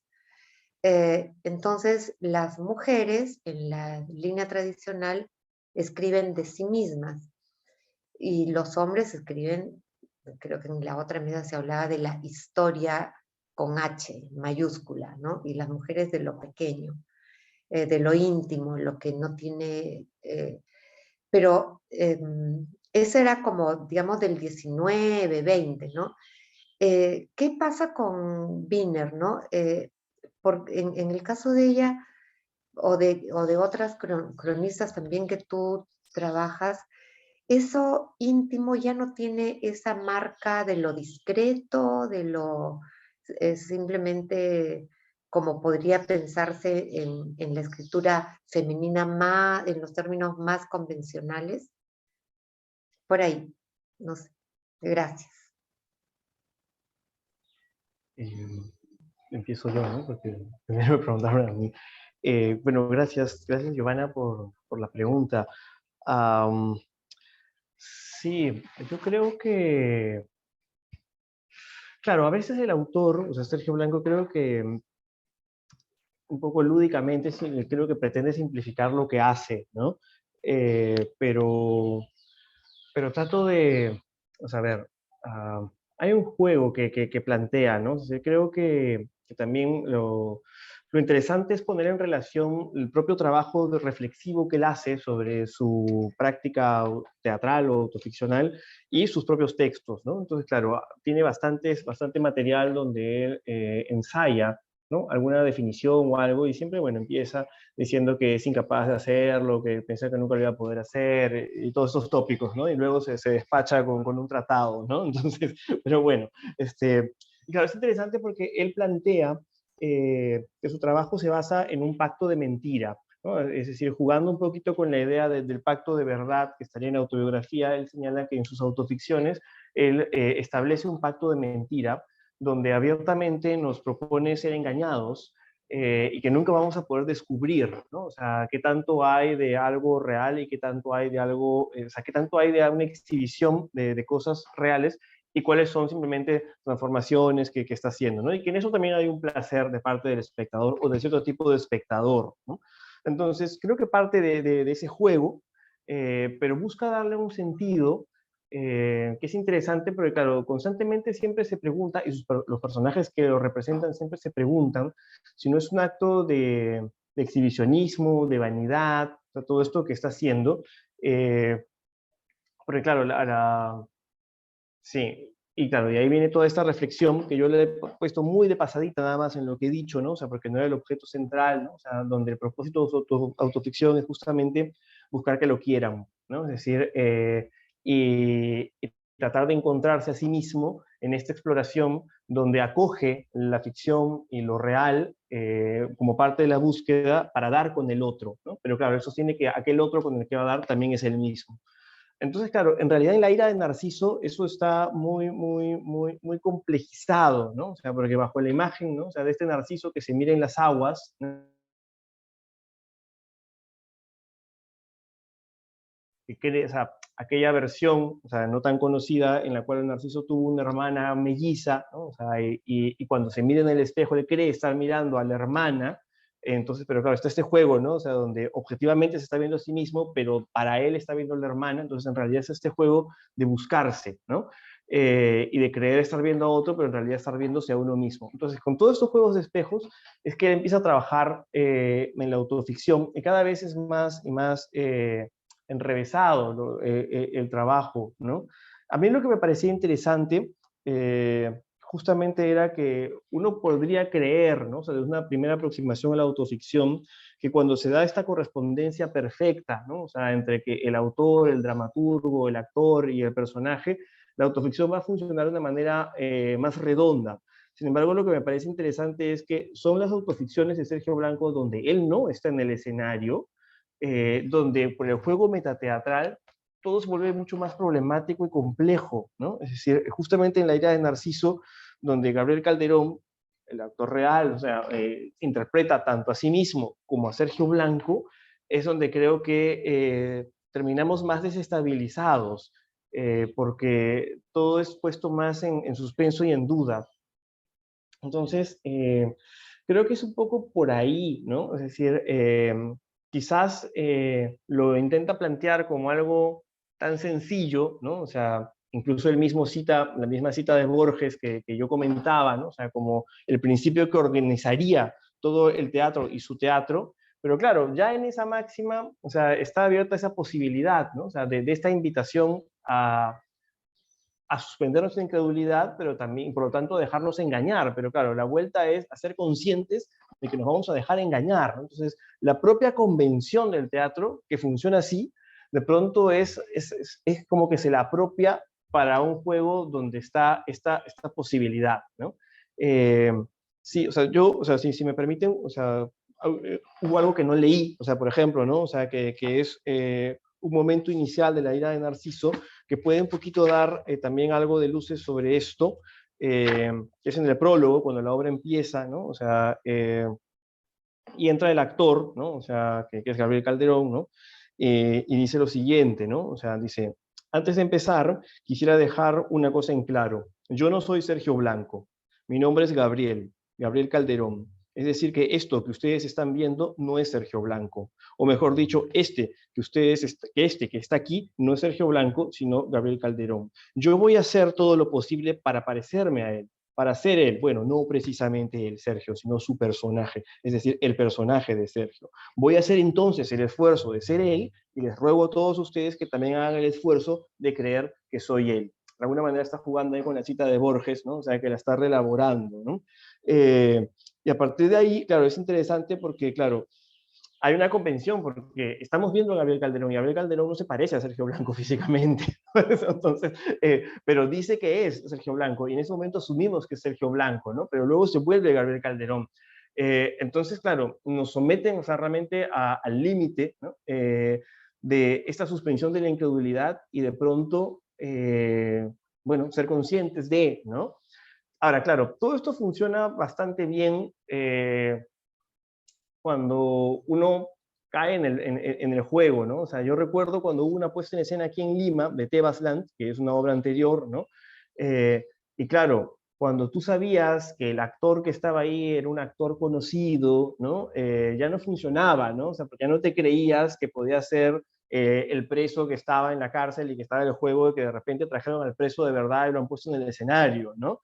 Claro, funcionaba con el protagonista porque era un profesor de la universidad, quizás no muy conocido, y tú podías pensar, cuando decía que era un profesor universitario que había escrito esta obra, que de repente este era, ¿no? O sea, entonces ahí sí funcionaba, ¿no? Entonces, claro, también tiene sus límites, o sea, cuándo funciona esto y cuándo se convierte ya en una pura ficción, a pesar del sustrato autoficcional, ¿no? Es decir, la idea de que Gabriel Calderón sea quien actúa la ira de Narciso ayuda, ¿no? O sea, al soporte autoficcional, ¿no? Pero si de pronto es un actor que hace de Gabriel Calderón, haciendo de Gabriel Calderón y de Sergio Blanco, ya todo se vuelve una cosa más convencional, ¿no? Y deja de provocarse ese efecto y se convierte en una obra, bueno, que funciona por otros motivos, ¿no? Entonces sí, incluso el propio Sergio Blanco señala que sus obras tienen fecha de caducidad, muchas de ellas, ¿no? O sea, porque claro, cuando él se muera, ya no va a subir escena, ya no van a funcionar, ¿no? Entonces también es interesante esa reflexión. Creo que me he enredado, creo que no he dicho nada concreto, No, sí. ¿no? He soltado un montón No, de sí, ideas.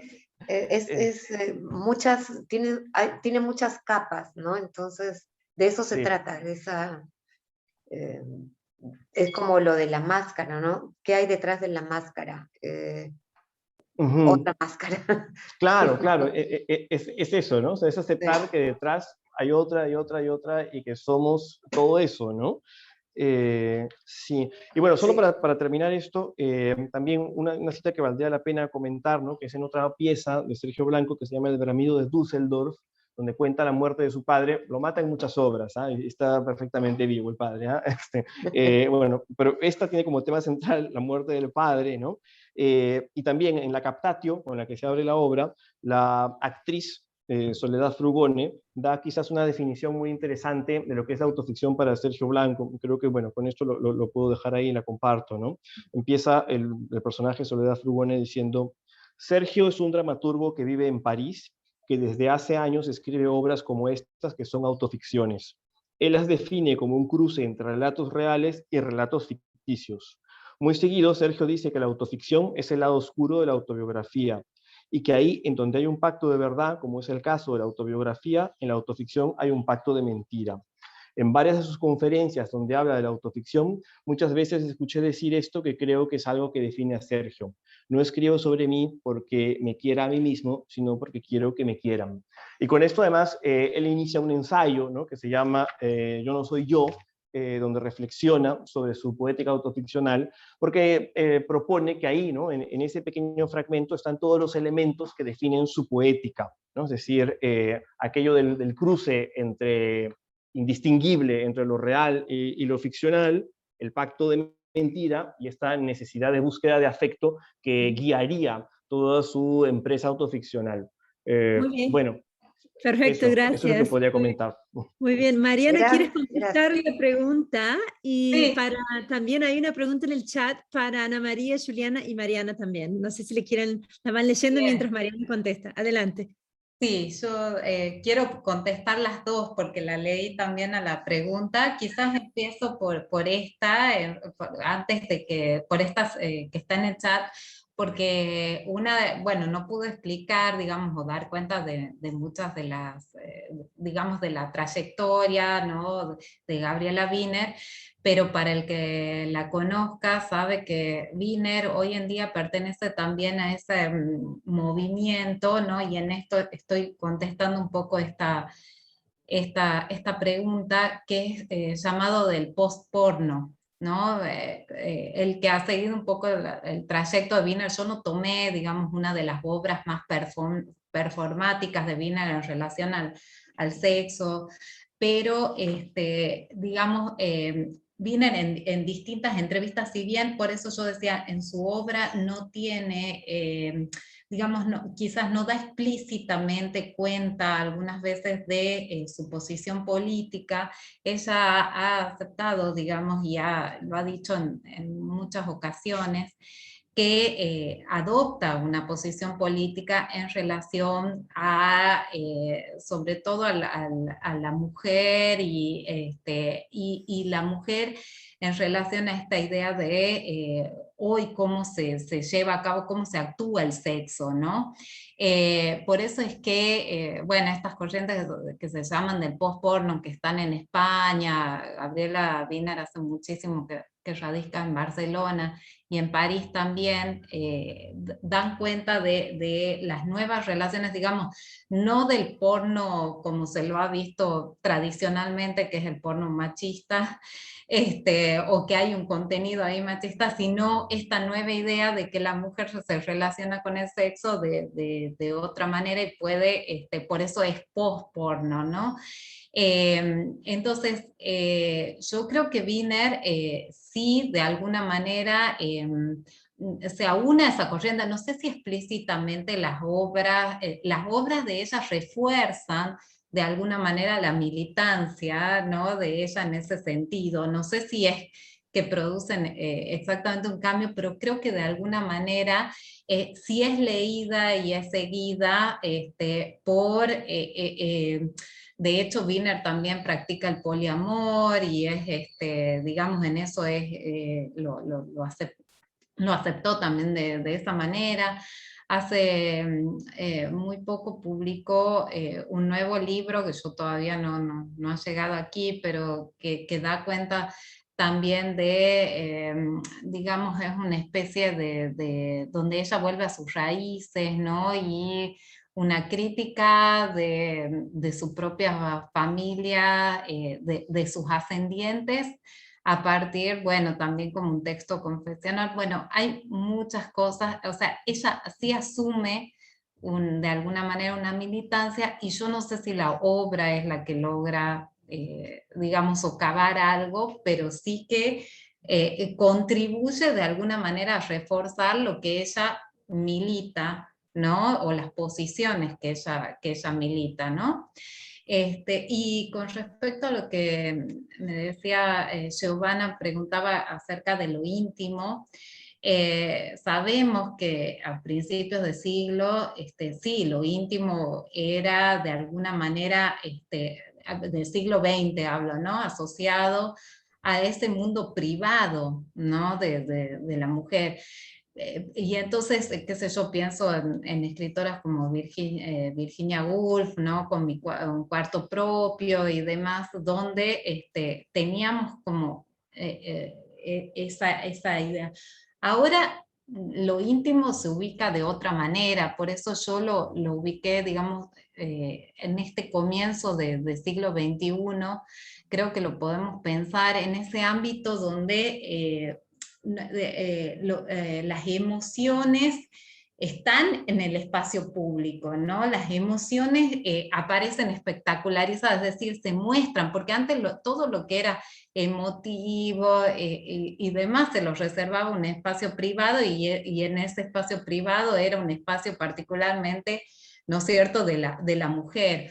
Hoy en día las emociones, bueno, esto que hablamos del giro emotivo es de alguna manera no solo que está en el espacio público, sino que además, como yo les decía, se mercantilizan, ¿no? Es decir, hay una proliferación de géneros ligados a eso, el talk show, bueno, de realities, en la TV, en los blogs personales, ¿no? Entonces, esas cuestiones ligadas a lo íntimo, yo lo tomaba a partir de Catelli, donde a mí me gusta mucho la idea esa de lo íntimo como penetración, ¿no?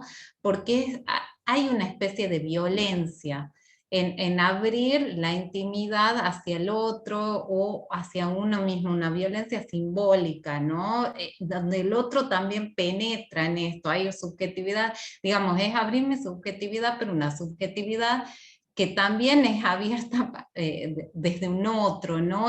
Ese juego me parece que es muy interesante para entender lo íntimo hoy, y no está reducido en ese sentido específicamente a la mujer o ligado con estas cuestiones.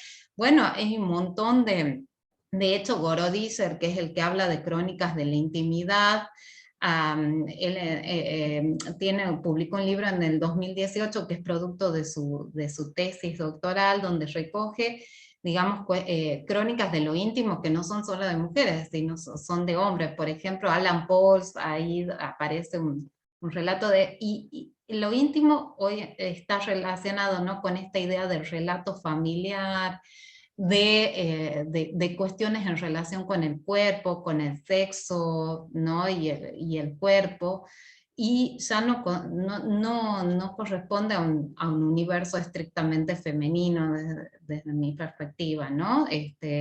En ese sentido es totalmente diferente. Yo estudio en relación a mujeres cronistas porque hago estudios de alguna manera estudios de la mujer, pero por eso no tomo la intimidad de hombres, pero de alguna manera eso ha cambiado en Me relación. parece que es indistinto, o sea, ya da igual. O sea, Sí. no notas diferencia. Sí. Ok. Sí. Gracias, Mariana. No sé si te respondo, Giovanna. Sí, gracias. Entonces, Ana María y Juliana tienen para contestar esta pregunta, y hay otra pregunta en el chat para ustedes, de Andrés Arteaga, así que si quieren empezar por la primera pregunta que estaba en el chat. Y continúan ahí nomás con la segunda. ¿Quieren que las lea? Juliana? Sí, Dale, tú la primera y creo que yo la segunda. Bueno, muy bien, dale, muchas gracias. Ya, ok. Bueno, sobre la primera pregunta, pienso que sí, pero en todo caso, no sé, lo estoy pensando como en relación al trabajo, por ejemplo, de Sueli Rolnik, de que en todo caso sería como en una esfera bien micropolítica, ¿no? Quizás son acciones y que nos llevan a pensar también en las formas de hacer y de transformar en el arte, pero también creo en la reflexión, por ejemplo, activista que hace Sonia, ¿no? Porque, por ejemplo, esto que ella comentaba de pasar a tener la green card, ¿no? Y de cómo había construido toda una identidad en relación a ser indocumentada, ¿no? Y sus espacios de militancia, sus comunidades. Entonces, ¿qué implica esa cuestión de la transformación al tener el papel, al tener los documentos? Y claro, entra en unas reflexiones muy profundas sobre también cómo incluso en los espacios de militancia de comunidades migrantes hay estas pequeñas omisiones. Entonces creo que hace este ejercicio de situar una reflexión tanto en sus prácticas artísticas como activistas, que sí está transformando la manera en la que concebimos la experiencia migrante, pero también militante, ¿no? Y qué tipo de lugar ocuparía ella. Entonces, me parece que sí, que hay ese efecto de socavar lo hegemónico, pero también como lo binario. Creo que en ambas artistas también está muy presente la idea del enfoque adultocéntrico, ¿no? O sea, ¿dónde están esas infancias migrantes y cómo el tiempo también les hace volver a esa situación que en su momento no decidieron, ¿no? O sea, son partidas que no fueron decisión suya, y también había una carencia de lenguaje en ese momento para darle forma, para darle cuerpo y reflexión a lo que les pasaba. Entonces, ya creo que desde ahí sí hay un desplazamiento, ¿no? Y ese desplazamiento es tremendamente micropolítico. Y creo que por eso es tan potente también el diálogo con ellas, ¿no? Esta conversación y las cosas que pueden señalar de cómo regularmente se retrata la experiencia migrante, cómo regularmente también se explota, pues, también la imagen, el cuerpo y la historia de los otros, como hay un uso y un abuso, a veces incluso del testimonio, pero es como ejercer el control también de cómo quieren contar eso que les pasó y esas acciones que no decidieron y que han marcado profundamente su vida y los lugares en los que están, ¿no? Y creo que siguiendo lo que dice Juliana, creo que nosotros tuvimos la fortuna de encontrarnos también con una generación que no estaba siendo contada en ningún tipo de relato, ni allá ni acá, que de cierta forma estaba tratando de ubicarse, y que cuando nosotros encontramos conversiones con ellas o con sus obras, solo encontramos como un montón de posibilidades de diálogo fascinantes, de entender sus obras vistas desde nuestro lugar acá, como tal vez personas no migrantes, entendiendo una sensibilidad que no estamos viendo que se retrate a nivel local, que creo que es una de las cosas que también nos motivaba muchísimo a trabajar con ellas, ¿no? O sea, sentíamos como este vacío en la narración. Los migrantes reducidos a datos, los migrantes reducidos a remesas, pero nunca habíamos hablado de una experiencia tan vinculada a la producción creativa y vinculada a lo sensible. Y creo que con las dos artistas, lo que decía Juliana es preciso, o sea, cómo funciona la visión de la niñez. Y creo que es algo que también hemos encontrado en otra gente, como Ronnie Quevedo, como Eli Farinango, que igual son personas que ellos se fueron también de niños. Siempre hemos trabajado o hemos conocido, con excepción de Karen, a artistas niños, o sea, que se fueron de muy chiquitos, dejando a sus abuelos, dejando lo que conocían, y se enfrentan como a crecer en este otro territorio. Y creo que lo que hemos logrado hacer quizás no sea como una transformación radical en las percepciones de sus colectividades, sino crear un espacio de encuentro, o sea, como el puente, que desde arte y activismo para nosotros siempre ha sido súper importante, ¿no? O sea, ¿cuál es el puente y cómo cerramos brechas? Y creo que el encuentro ha sido fructífero y bello y súper como de muchas idas y venidas también, ¿no? Con respecto a la Excelente. segunda pregunta, creo que Andrés nos preguntaba si hay un intento de crear un artificio estético que apunte a la construcción de un yo autoficcionado en las obras. Creo que en el caso de Sonia me atrevo a decir que no, ¿no? Porque no se está autoficcionando de ninguna manera, sino que se está viendo y está confrontándose y confrontándonos. En la serie que presentamos de Karen, creo que tampoco, porque está tratando de hacer como esta ficción documental, pero ella no se inventa a sí misma de ninguna forma. Y sin embargo, tiene otra serie que se llama En la boca del monte Jaguar, todos somos colibríes danzantes. Creo que en esa serie, que también es un trabajo hecho con fotografía y ahí incluye también collage, creo que ahí sí funciona la autoficción, porque esto es más anécdota, ¿no? O sea, le pasa una cosa un poco extraña, un poco casual, que en un viaje vino a visitar a su familia, y esos viajes a veces, igual que para Sonia, esos viajes no siempre acaban muy bien.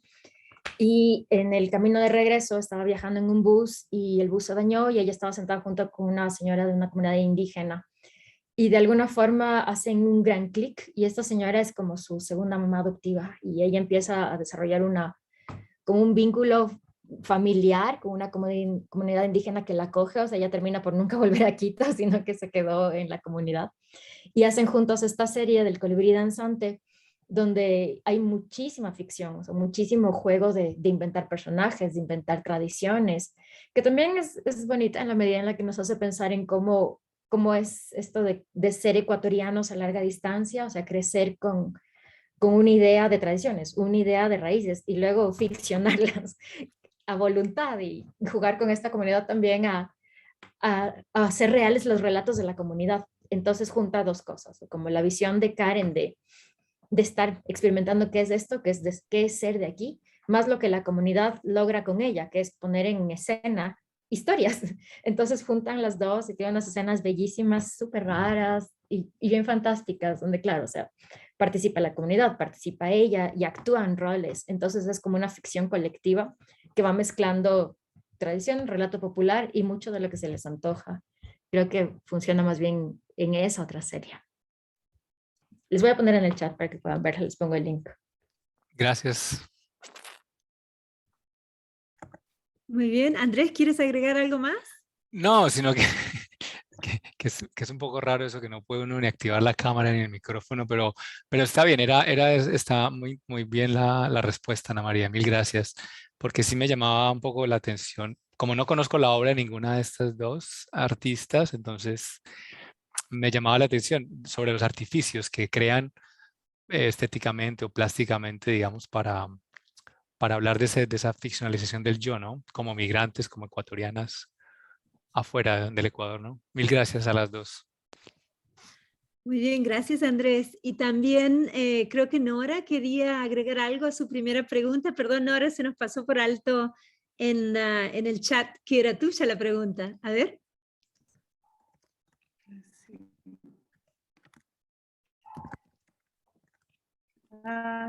Sí, buenas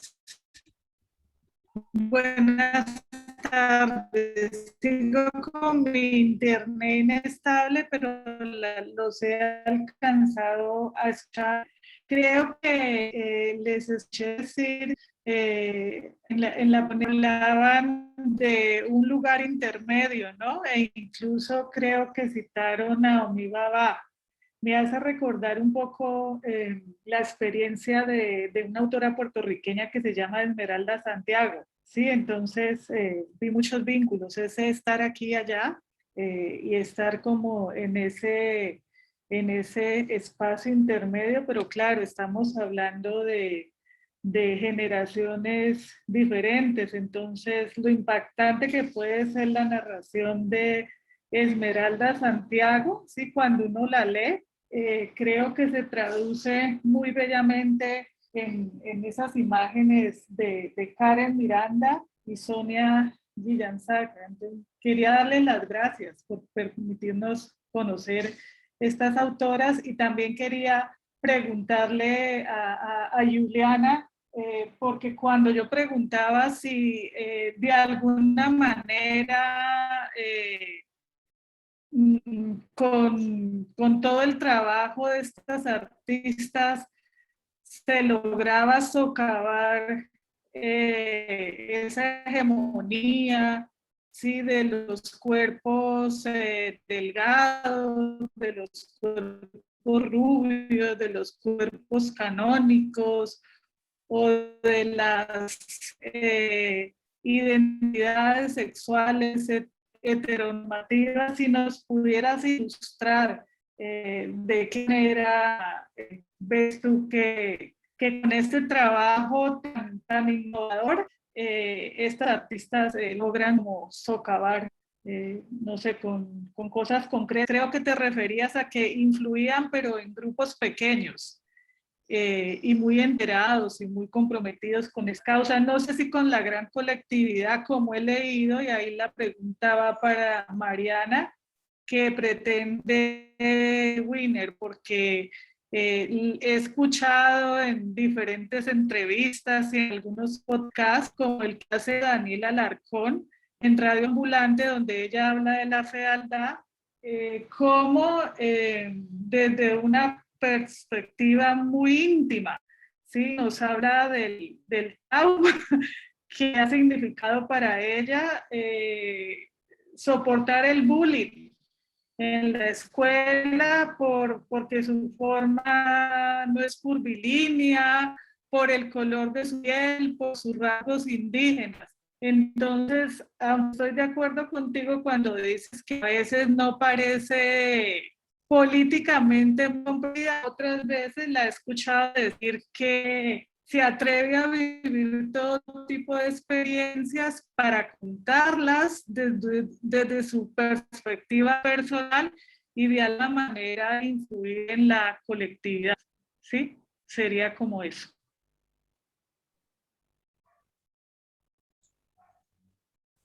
No sé si hablo yo o no sé. Sí, está bien, Mariana, dale. No, yo en relación a Vina, sí, lo que pasa, no tuve tiempo de desarrollar todo porque es muy interesante. En todos, bueno, en muchos textos de ella aparece esta relación de ella con su cuerpo, con su, digamos, con cómo se ve ella a sí misma y cómo ella percibe que la ven los demás, ¿no? Sobre todo. En Llamada Perdida tiene un texto en donde ella habla de su mirada, como que sufre del síndrome dismórfico, donde ella se ve de una determinada manera y básicamente ese síndrome hace que se vea fea, ¿no? Bueno, gorda, bueno, y también es la mirada que los otros depositan sobre ella. En Nueve Lunas también aparece eso. Y de alguna manera sí, hay todo ese tipo de cuestiones de la relación, digamos, lo íntimo también está para mostrar, digamos, la apertura, la intimidad, la apertura a ese relato personal, ¿no? Es puesto, como yo digo ahí, en función de crear una empatía con el lector y una coincidencia en los términos de esta cuestión de, no sé, ya sea como migrante, de lo cual habla también migrante en Barcelona, una migrante peruana con ciertos rasgos que quizás para el europeo no es el ideal de belleza, ¿no? Y creo que sí, digamos, ella indaga mucho en eso para dar cuenta esto en términos colectivos. Entonces, en ese sentido, sí hay como un posicionamiento político, ¿no? O sea, lo confesional vendría a tener ahí, de alguna manera, la idea de socavar también, ¿no? De hacer estallar esos estereotipos establecidos, ya sean en relación al sexo, en relación a ¿no? A las relaciones sexoafectivas, a las relaciones filiales, a las relaciones paterno-filiales. Creo que está en función también en parte de eso. Y lo que tú dices en relación a esto de que ella hace un tipo de periodismo que sí es inmersivo, ¿no? Y también se llama, digamos, ella misma se dice periodista kamikaze, o sea, prueba todas las experiencias, ¿no? Digamos, o performático también se podría decir, ¿no? En donde está no solo que habla de, sino que lo hace, ¿no? Por eso performático lo lleva a cabo, digamos, para hablar de, lo lleva a cabo, ¿no? Por ejemplo, hay otras crónicas donde ella, para hablar también de la situación de los migrantes que viven, muchas veces de las mujeres migrantes en Barcelona, pues es bastante común que vivan de la donación de óvulos, ¿no? O lo hacen como una ayuda. Entonces ella va y hace esa donación de óvulos, ¿no? Pero en ese intercambio todo también es de alguna manera con claroscuros, porque también se pone en el lugar, digamos, en el encuentro con la otra mujer que está del lado contrario, que es quien de alguna manera va a recibir esa donación de óvulos, ¿no? Entonces, Bueno, sí. Excelente.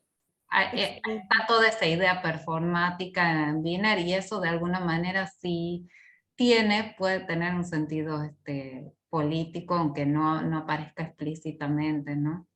Muchas gracias. Y si no hay otra pregunta, yo tengo una pregunta para Juliana y Ana María, que la iba a hacer al principio. Me interesa mucho la conexión de memoria y legado familiar que mencionaron rápidamente en sus presentaciones, y pueden un poquito elaborar en cómo el cuerpo y la lengua, la identidad de inmigrante también ayudan a construir este legado familiar.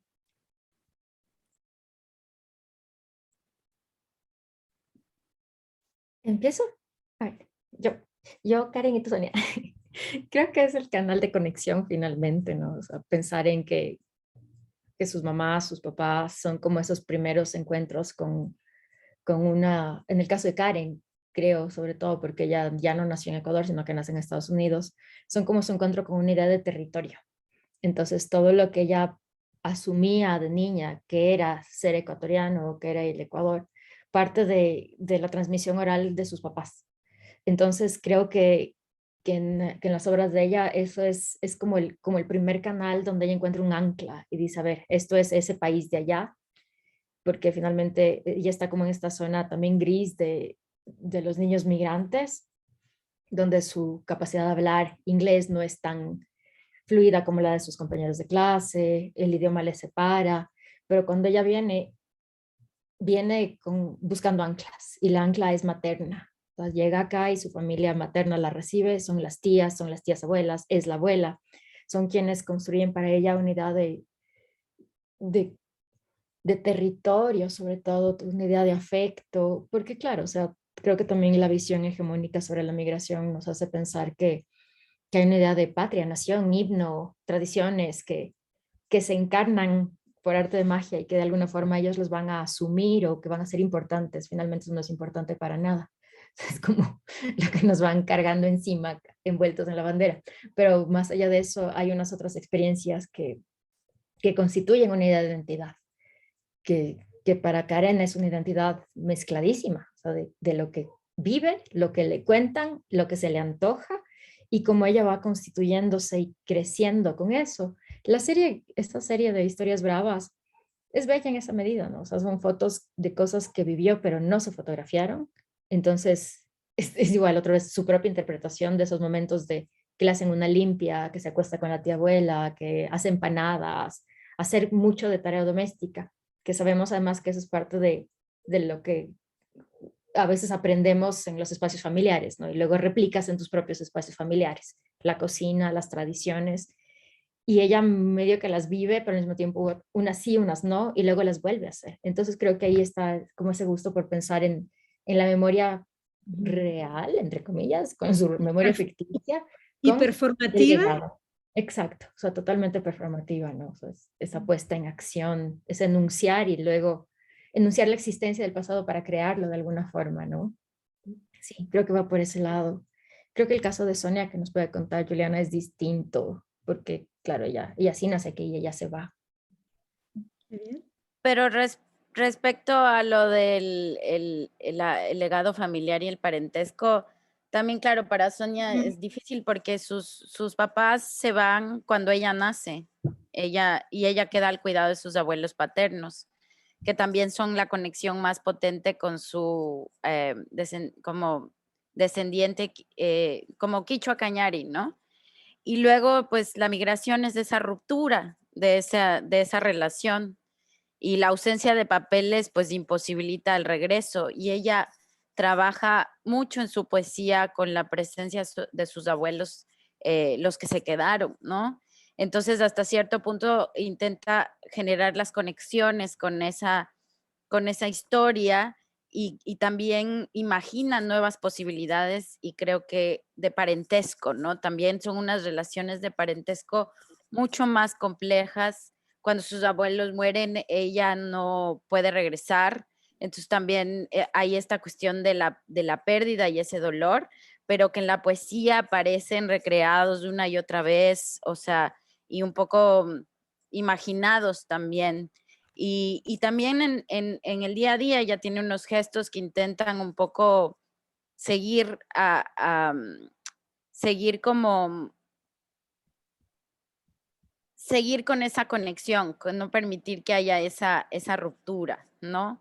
Ella en algún momento nos contaba que, claro, cuando ella a veces veía a la familia de su madre, que habían logrado emigrar casi todos y que se encontraban en Harlem, ella decía, pero ¿por qué esta abuela y no la otra, no? O sea, ¿por qué como para la infancia entender eso es como muy complejo, y creo que ella por eso lo reescribe y los sigue abordando una y otra vez.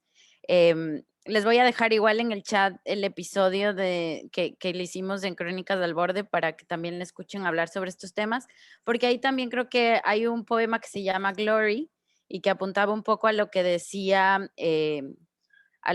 Nora, ¿no? También la idea de celebrar unos cuerpos muy distintos, muy diversos desde esa diferencia. Y en ese poema ella también está mirando a su madre, la mira arreglarse, o sea, todo el rito de cómo dice su cuerpo, her brown body, ¿no? Cómo hace toda esta transformación, cómo se maquilla, y termina en una exaltación, pues, de esa belleza, de esa diversidad, de esos cuerpos que ella, pues, los encuentra fantásticos, pero que ha sido un camino, porque también contaba, mi cuerpo no pasa desapercibido. Me acuerdo que nos decía en la conversación durante el evento, ¿no? Decía, soy pequeña, soy pues indígena, pero también no soy indígena y también hablo distinto, hablo mal inglés, hablo mal español, o sea, mezclo todo. Entonces, claramente soy un cuerpo que la gente está constantemente mirando, cuestionando, y decía, entonces desde ahí también tengo que hacer esta celebración, ¿no? Que es como, y hay mucho de eso en unos poemas que no los mencionamos en la charla, pero creo que hay mucho para explorar ahí de también esa hegemonía también de un relato de la migración casi siempre anclado al dolor, al sufrimiento y a la imposibilidad como de transformar eso. Yo creo que el trabajo de Sonia, de Karen, están ahí en lo que posibilita también ese dolor para unas transformaciones, como para una suerte de brotes de algo distinto, ¿no? Muy bien, excelente, muchísimas gracias. ¿Hay alguna otra pregunta para los ponentes de hoy? ¿Algún otro comentario? Muy bien, creo que el chat son las cosas que ustedes han puesto, los links. Bueno, entonces si no hay más comentarios o preguntas, les quería agradecer por tan fructífera charla que ha agregado muchísimo para contribuir a esta discusión, hoy con crónicas, performance, teatro, con todas las fotografías, interesantísimas todas sus presentaciones, y los invitamos a unirse al próximo panel que va a empezar, si no me equivoco, en 35 minutos. ¿Es cierto, John? Creo que está John por ahí, para que se tomen un descanso, un café y vuelvan al siguiente panel. Sí, efectivamente, en 30 minutos. Muy bien. Muchas gracias. Nos vemos. Gracias. Suerte. Gracias. Gracias. Chao. Dale, chao.